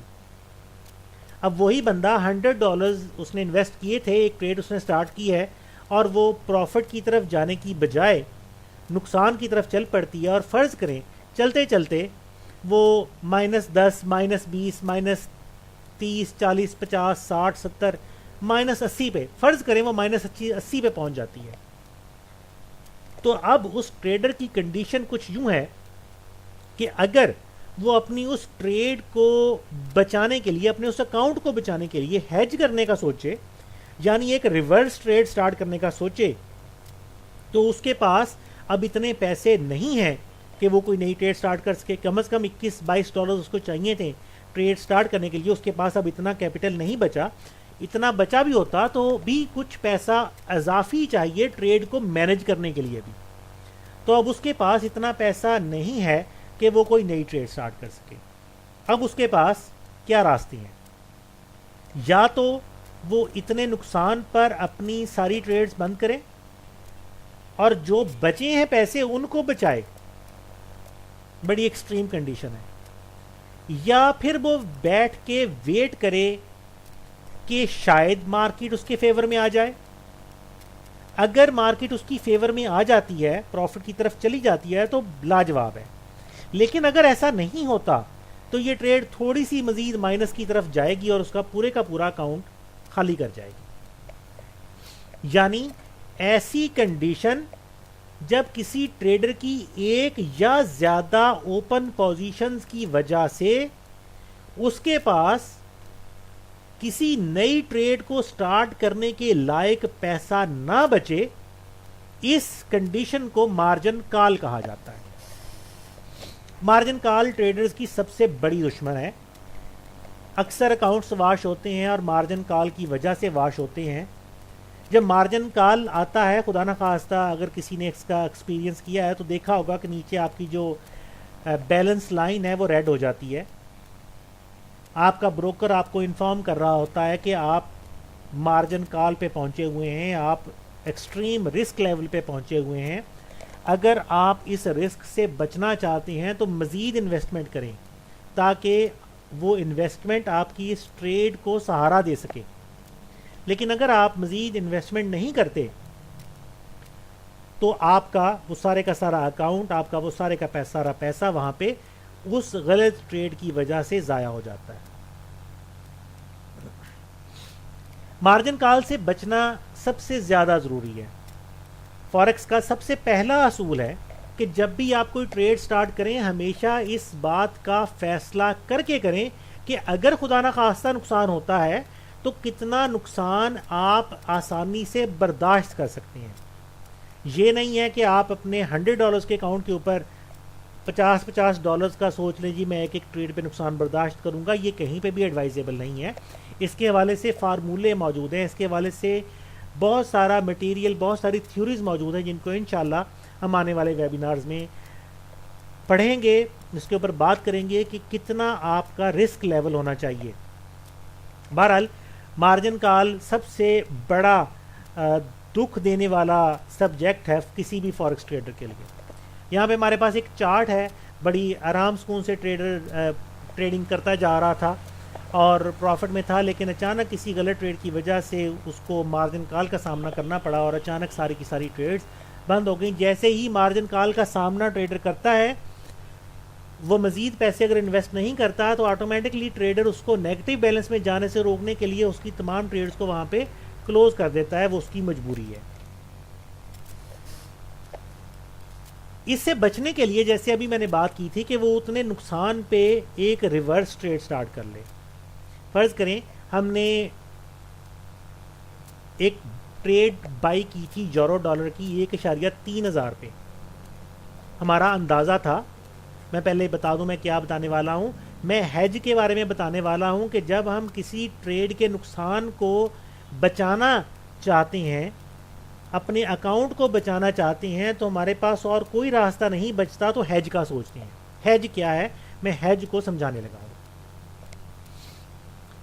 $100 के अकाउंट के साथ उसने ट्रेड स्टार्ट की थी, 1.3000 पे बाई किया था $1 पे।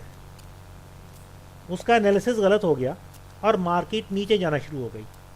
मार्केट जब 1.2950 पे पहुंची तो उसको 50 पिप्स का लॉस हो रहा था। मैं यहाँ पे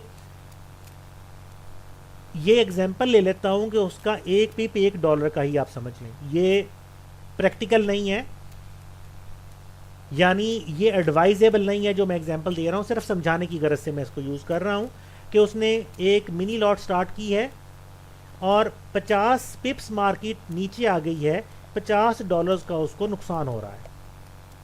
उसको अब लगता है कि मार्केट 1.29 तक मज़ीद नीचे जा सकती है, फिर शायद वो ऊपर की तरफ वापस आए।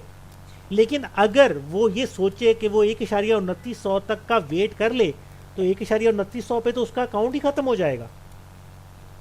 उसका एक पिप $1 का है, 100 पिप मार्केट उसके अगेंस्ट चली जाती है तो काम ख़त्म। वो ये नहीं चाहता कि उसका अकाउंट ख़त्म हो, वो अपने आप को बचाना भी चाहता है, लेकिन उसका अंदाज़ा भी है कि मार्केट उसके अगेंस्ट जा सकती है। तो उसके पास जो अल्टरनेटिव सोल्यूशन है वो ये है कि वो 1.2950 पे एक सेल की ट्रेड स्टार्ट कर दे। एक उसकी 3000 पे बाई की ट्रेड थी और यहाँ पे 1.2950 पे वो एक सेल की ट्रेड स्टार्ट कर देता है।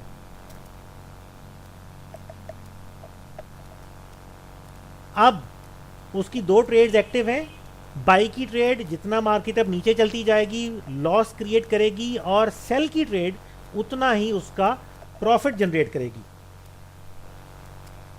तो एक तरह से उसका अकाउंट $50 के नुकसान पे लॉक हो गया।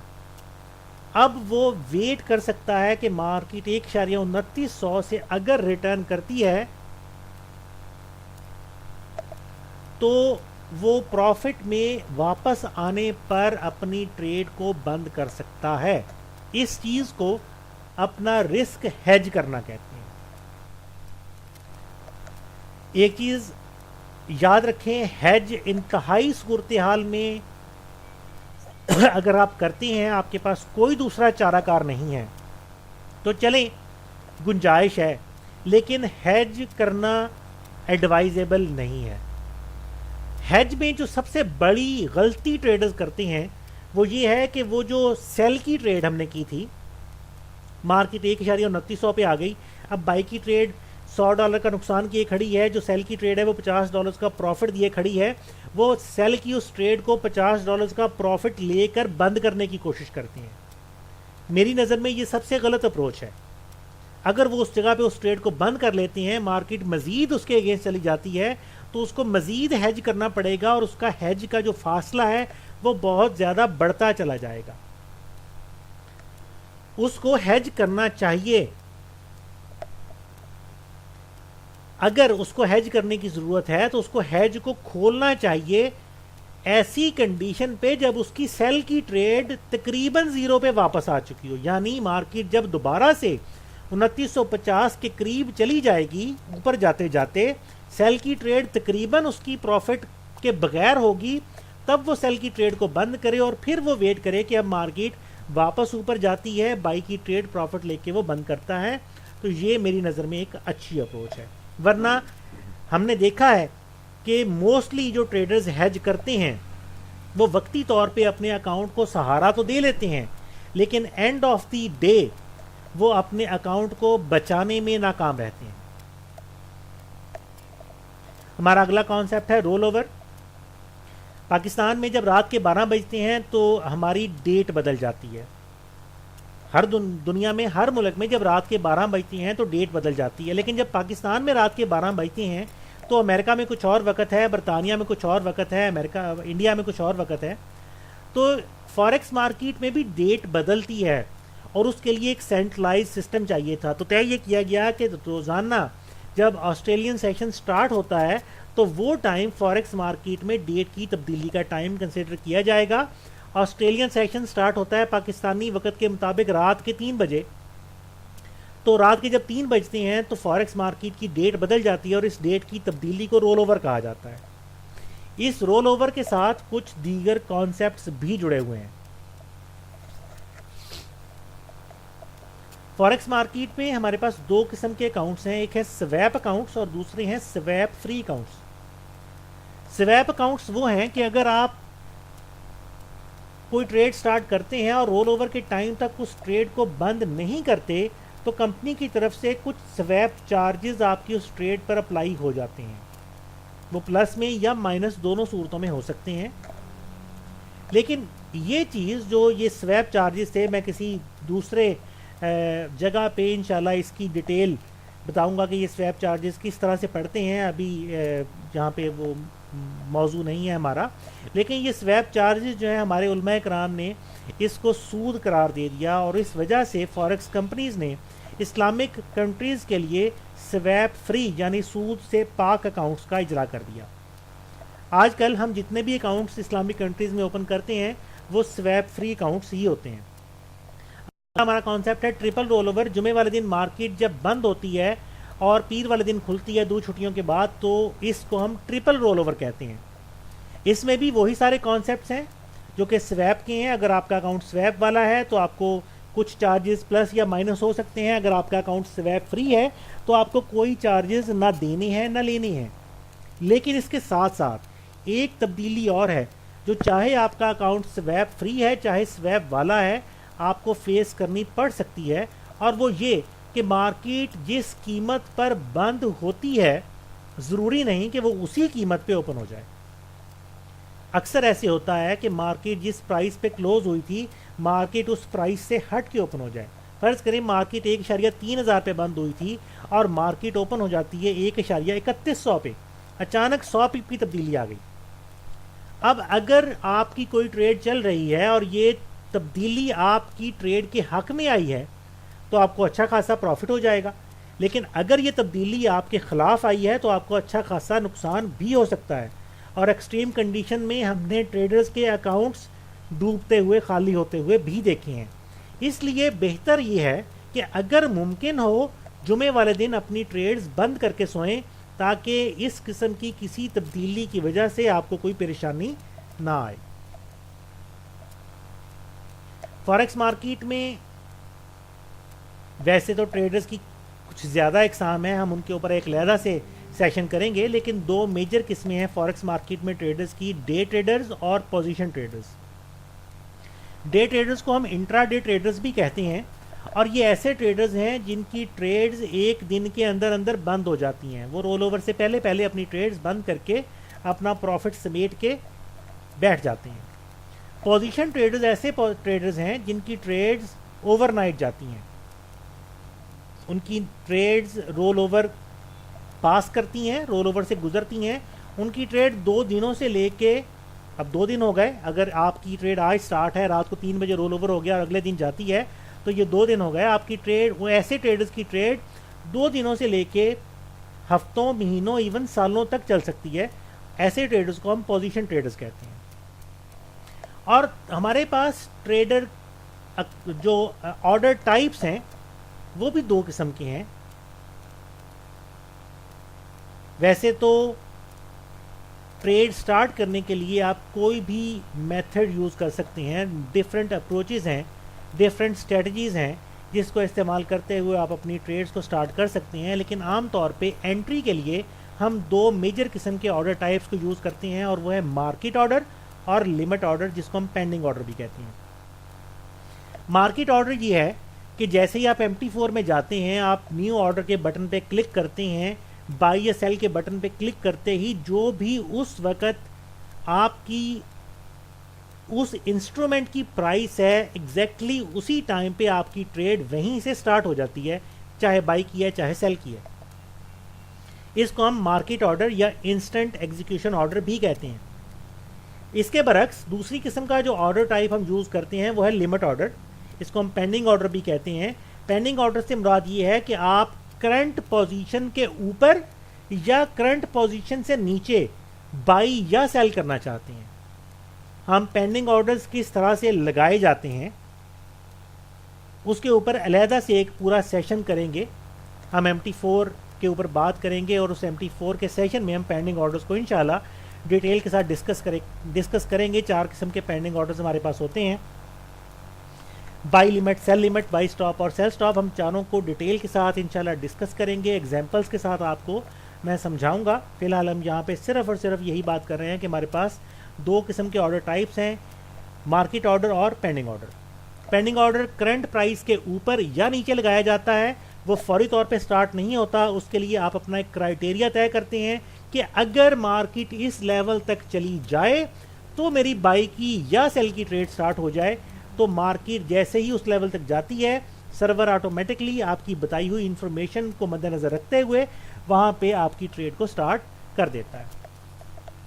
ये तो हो गया एंट्री ऑर्डर्स। इसी तरह से एग्जिट के लिए भी 2 किस्म के ऑर्डर टाइप्स हमारे पास हैं, और वो हैं स्टॉप लॉस ऑर्डर और take profit order. Stop loss order क्या है? हमने अभी बात की थी मार्जिन कॉल की, कि मार्जिन कॉल से बचने का सबसे बेहतर मेथड है कि स्टॉप लॉस को यूज़ किया जाए और इफेक्टिवली यूज़ किया जाए। इफेक्टिवली यूज़ करने का मतलब ये है, जैसे हमने अभी एक एग्जांपल ली है जो कि मैंने कहा था कि वो प्रैक्टिकल एग्जांपल नहीं है, कि $100 का अकाउंट है, बंदा एक मिनी लॉट स्टार्ट कर देता है और कहता है जी $50 का नुकसान बर्दाश्त कर सकता हूँ। ये प्रैक्टिकल नहीं है, ये एडवाइजेबल नहीं है। अगर वो कहे जी कि मैं स्टॉप लॉस यूज़ कर रहा हूँ और मैंने 50 पिप का स्टॉप लॉस यूज़ कर लिया, तो उस 50 पिप के स्टॉप लॉस पे उसका आधा अकाउंट तो गया। ये दुरुस्त नहीं है। स्टॉप लॉस को यूज़ करना मनी मैनेजमेंट के साथ ज़रूरी है। हम उसके ऊपर, मनी मैनेजमेंट के ऊपर इंशाल्लाह एक अलहदा लेक्चर के अंदर बात करेंगे। बहरहाल कोई भी ट्रेड स्टार्ट करने के फ़ौरन बाद आप कंप्यूटर को, आप अपने MT4 को, आप सर्वर को ये इन्फॉर्मेशन प्रोवाइड कर सकते हैं कि अगर खुदा न खास्ता इस ट्रेड पर इतना नुकसान हो जाए तो ट्रेड बंद कर दो। मैं ये नहीं चाहता कि इस ट्रेड पे इससे ज़्यादा का नुकसान हो। थोड़ा बहुत नुकसान बर्दाश्त किया जा सकता है, लेकिन अगर खुदा न खास्ता सारे का सारा अकाउंट खाली हो जाए, वो बर्दाश्त नहीं किया जा सकता। जैसे यहाँ पे आपके सामने एक एग्जांपल मौजूद है कि हमने ट्रेड स्टार्ट की थी 1.5220 पे, एक्सपेक्ट कर रहे थे कि ये ऊपर जाएगी, लेकिन साथ ही हमने स्टॉप लॉस लगा दिया 1.5200 के ऊपर, कि जैसे ही मार्केट अगर खुदा न खास्ता नीचे जाती है और जाके स्टॉप लॉस को हिट करती है तो वहाँ पे हमें एक मिनिमम सा लॉस होता है और वो वहाँ पे बंद हो जाए। हम इससे ज़्यादा का लॉस बर्दाश्त नहीं करना चाहते। यहाँ पे $20 का लॉस दिखाया गया है लेकिन ये $100 के अकाउंट पे नहीं है, ये जेहन में रखा जाए। यहाँ पे मनी मैनेजमेंट रूल सारे अप्लाई होंगे, ये सिर्फ आपको समझाने के लिए एग्जाम्पल है।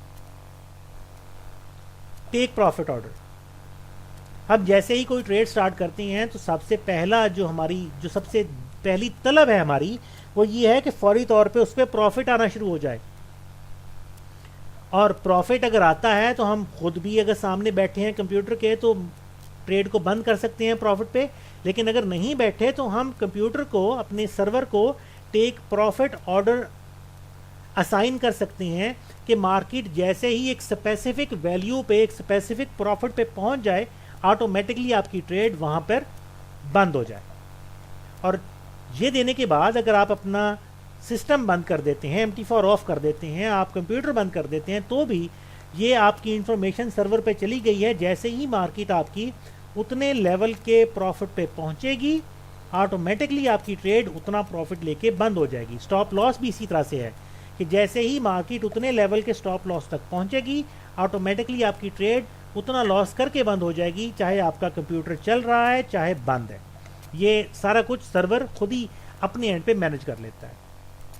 यहाँ पे दूसरी एग्जांपल है कि हमने ट्रेड स्टार्ट की है 1.5220 पे, टेक प्रॉफिट हमने लगाया है 1.5320 पे, 100 पिप्स के फासले पे हमने टेक प्रॉफिट लगाया है। एक्सपेक्ट कर रहे हैं कि मार्केट 100 पिप्स जाएगी, और जैसे ही मार्केट 100 पिप्स के टेक प्रॉफिट तक पहुंचती है, ऑटोमेटिकली सर्वर ट्रेड बंद करके प्रॉफिट आपके अकाउंट में, आपकी पॉकेट में जमा कर देता है।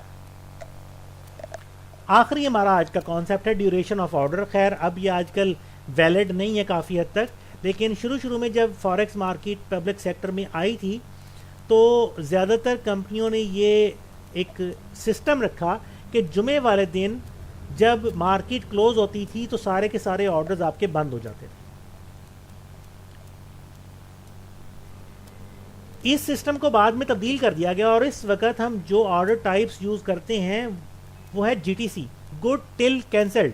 आपकी ट्रेड चल सकती है जब तक आप उसको चलाना चाहें। अगर वो प्रॉफिट में है तो आपका टेक प्रॉफिट अगर लगा हुआ है तो वो उसको हिट करके बंद हो जाए। अगर खुदा ना खासा लॉस में जा रही है तो स्टॉप लॉस को हिट करके बंद हो जाए, या आप किसी जगह पे मैनुअली बंद कर दें, या अगर वो प्रॉफिट में है तो आप उसको लगातार चला सकते हैं घंटों, दिनों, हफ्तों, महीनों, सालों।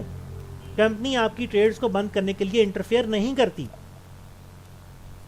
लेकिन इसके बावजूद कुछ चीज़ें ऐसी हैं जो कॉन्ट्रैक्ट बेस हैं। जैसे हमने फ्यूचर्स की बात की थी, तो फ्यूचर में ज़्यादातर चीज़ें कॉन्ट्रैक्ट बेस हैं, बल्कि तकरीबन सारी चीज़ें कॉन्ट्रैक्ट बेस हैं। और अगर आप किसी ऐसी चीज़ पे ट्रेड कर रहे हैं जो कॉन्ट्रैक्ट बेस है, तो सबसे पहले अपने ब्रोकर से पता करें उसका कॉन्ट्रैक्ट कब एक्सपायर हो रहा है। मिसाल के तौर पे मैं ज़्यादातर ट्रेडिंग क्रूड ऑयल पे करता हूँ।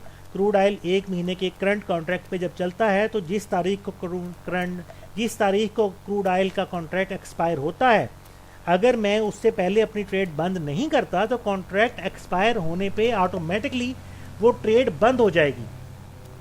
तो ये चीज़ सबसे पहले मद्देनज़र रखनी चाहिए। हमें अक्सर दोस्तों के फ़ोन आते हैं कॉन्ट्रैक्ट एक्सपायर होने पे, सर जी मैंने तो ट्रेड बंद की नहीं थी, वो ऑटोमेटिकली बंद हो गई, मेरा ये हो गया, नुकसान हो गया या प्रॉफिट हो गया, जो भी था वो ट्रेड ऑटोमेटिकली बंद हो गई, तो मैंने तो बंद नहीं की थी। उनको समझाते हैं कि भाई आपका कॉन्ट्रैक्ट एक्सपायर हो गया था, वो तो सर हमें याद ही नहीं कब होता है। तो अगर किसी ऐसी चीज़ पे ट्रेड कर रहे हैं तो हमेशा कंपनी से उसके कॉन्ट्रैक्ट के बारे में पूरी इंफॉर्मेशन हासिल ज़रूर करें। ये था हमारा आज का टॉपिक, जिसके अंदर हमने फॉरेक्स के बेसिक कॉन्सेप्ट्स के ऊपर बात की, कुछ टेक्निकल टर्म्स के ऊपर बात की, कुछ टर्मिनोलॉजीज़ के ऊपर बात की। उम्मीद है कि जो कोशिश हमने की थी आपको फॉरेक्स के बेसिक प्रिंसिपल्स को समझाने की, वो आपको काफ़ी हद तक समझ आ गए होंगे। मेरा एक प्रोग्राम बना था कि इस वेबिनार के एंड पे आप लोगों को एक रिटन क्वेश्चंस का एक पैटर्न प्रोवाइड करूं कि आप उन क्वेश्चंस के रिप्लाई करके मुझे बाद में सेंड करें, लेकिन वो खैर मैं इस वेबिनार के अंदर प्रोवाइड नहीं कर रहा, मैं वो तैयार नहीं कर सका। लेकिन आने वाले वेबिनार के अंदर मैं इंशाल्लाह एक क्वेश्चन पेपर तैयार किया करूँगा जो कि मैं आप लोगों को बाद में दिया करूँगा वेबिनार के, ताकि आप उसके जवाब लिख कर मुझे ऑनलाइन सबमिट कर सकें, ताकि पता चले कि किस हद तक आप इस ट्रेनिंग से इस्तिफ़ादा हासिल कर रहे हैं। वेबिनार हमारा एंड हो गया है। यहाँ पे क्वेश्चंस और आंसर्स का एक सिलसिला है। आप में से जो दोस्त भी इस वेबिनार के हवाले से क्वेश्चन करना चाहते हैं वो चैट विंडो के अंदर बारी बारी क्वेश्चन लिखते जाएं और मैं कोशिश करूँगा कि इंशाल्लाह आपको उन क्वेश्चंस का तफसीली जवाब प्रोवाइड करूँ। मैं आप लोगों के क्वेश्चंस का इंतज़ार कर रहा हूँ। जैसे जैसे मेरे पास क्वेश्चंस आते जाएंगे मैं इंशाल्लाह उन क्वेश्चंस के जवाब आपको देता जाऊँगा।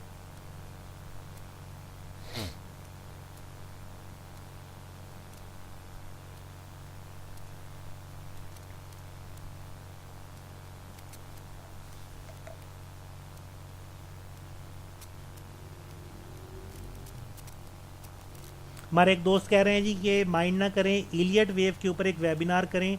इंशाल्लाह बेफिक्र रहें, इलियट वेव थ्योरी के ऊपर डिटेल से वेबिनार करेंगे और एक नहीं कई सारे करेंगे। लेकिन आपको जैसे मैंने बताया कि ये एक स्टेप बाय स्टेप प्रोसीजर है। हम बिल्कुल बेसिक से स्टार्ट कर रहे हैं और एडवांस लेवल तक इसको लेके जाएंगे, तो थोड़ा सा सब्र करना पड़ेगा। जैसे जैसे हम सभी को साथ लेके चलना चाहते हैं, जैसे जैसे टॉपिक्स क्लियर होते जाएंगे हम एडवांस टॉपिक्स के ऊपर चलते जाएंगे।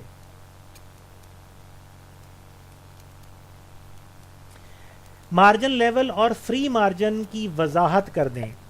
दोस्त ने पूछा है, मार्जिन लेवल जो है वो आपकी लेवरेज के साथ कैलकुलेट होता है। इसकी जो टोटल कैलकुलेशन है वो थोड़ी कॉम्प्लिकेटेड है। मैं इस वेबिनार के अंदर तो उसको एक्सप्लेन नहीं करूंगा, लेकिन इंशाल्लाह आने वाले वेबिनार किसी वेबिनार के अंदर मार्जिन लेवल को मैं डिटेल के साथ एक्सप्लेन ज़रूर करूंगा। यह आज मेरे जहन में था कि ये सवाल आ सकता है, लेकिन इसकी कैलकुलेशन को समझाना थोड़ा सा डिफ़िकल्ट है। मैं उसके ऊपर बाकायदा स्लाइड्स तैयार करके फिर इंशाल्लाह आपको उसके हवाले से गाइड करूँगा।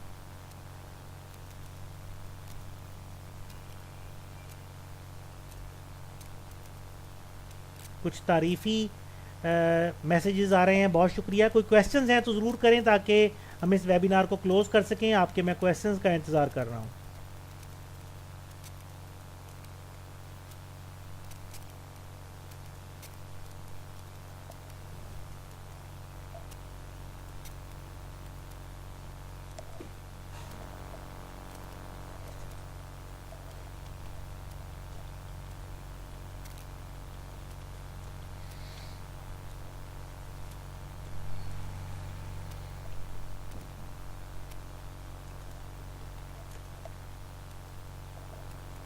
नेक्स्ट वेबिनार कब होगा ये इंशाल्लाह कंपनी का डिसीजन होगा। जैसे ही आप लोगों को ज़रिया ईमेल उसकी इतला मौसूल हो जाएगी। और पहली वीडियो दोस्त पूछ रहे हैं वो आ चुकी है एक्सएनएस के यूट्यूब चैनल पे, वो वीडियो अवेलेबल है, आप वहाँ से उसको देख सकते हैं। जो हमारी वेबसाइट है उसके ऊपर भी अवेलेबल है। एक्सएनएस की जो यूट्यूब चैनल है उसके ऊपर वो वीडियो अवेलेबल है हर किसी के लिए। आप एक्सएनएस के चैनल को सब्सक्राइब करके ये इंश्योर कर सकते हैं कि आने वाली तमाम वीडियोस जैसे ही अपडेट हों वो आप लोगों को मिल जाएं। ये वीडियो जो आज रिकॉर्ड हुई है इंशाल्लाह ये भी बहुत जल्द एक्सएनएस के लाइव यूट्यूब चैनल पे पब्लिश हो जाएगी।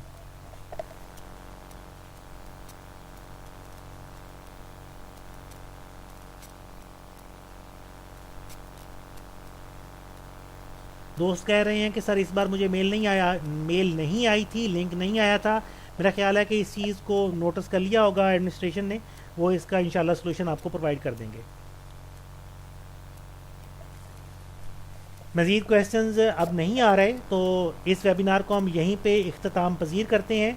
आप दोस्तों के आने का, इस वेबिनार को ज्वाइन करने का बहुत शुक्रिया। मैं ज़ियाउल हसन यहाँ से एक्सएनएस की तरफ से इस वेबिनार से आप सबसे इजाज़त चाहता हूँ। अल्लाह हाफिज़।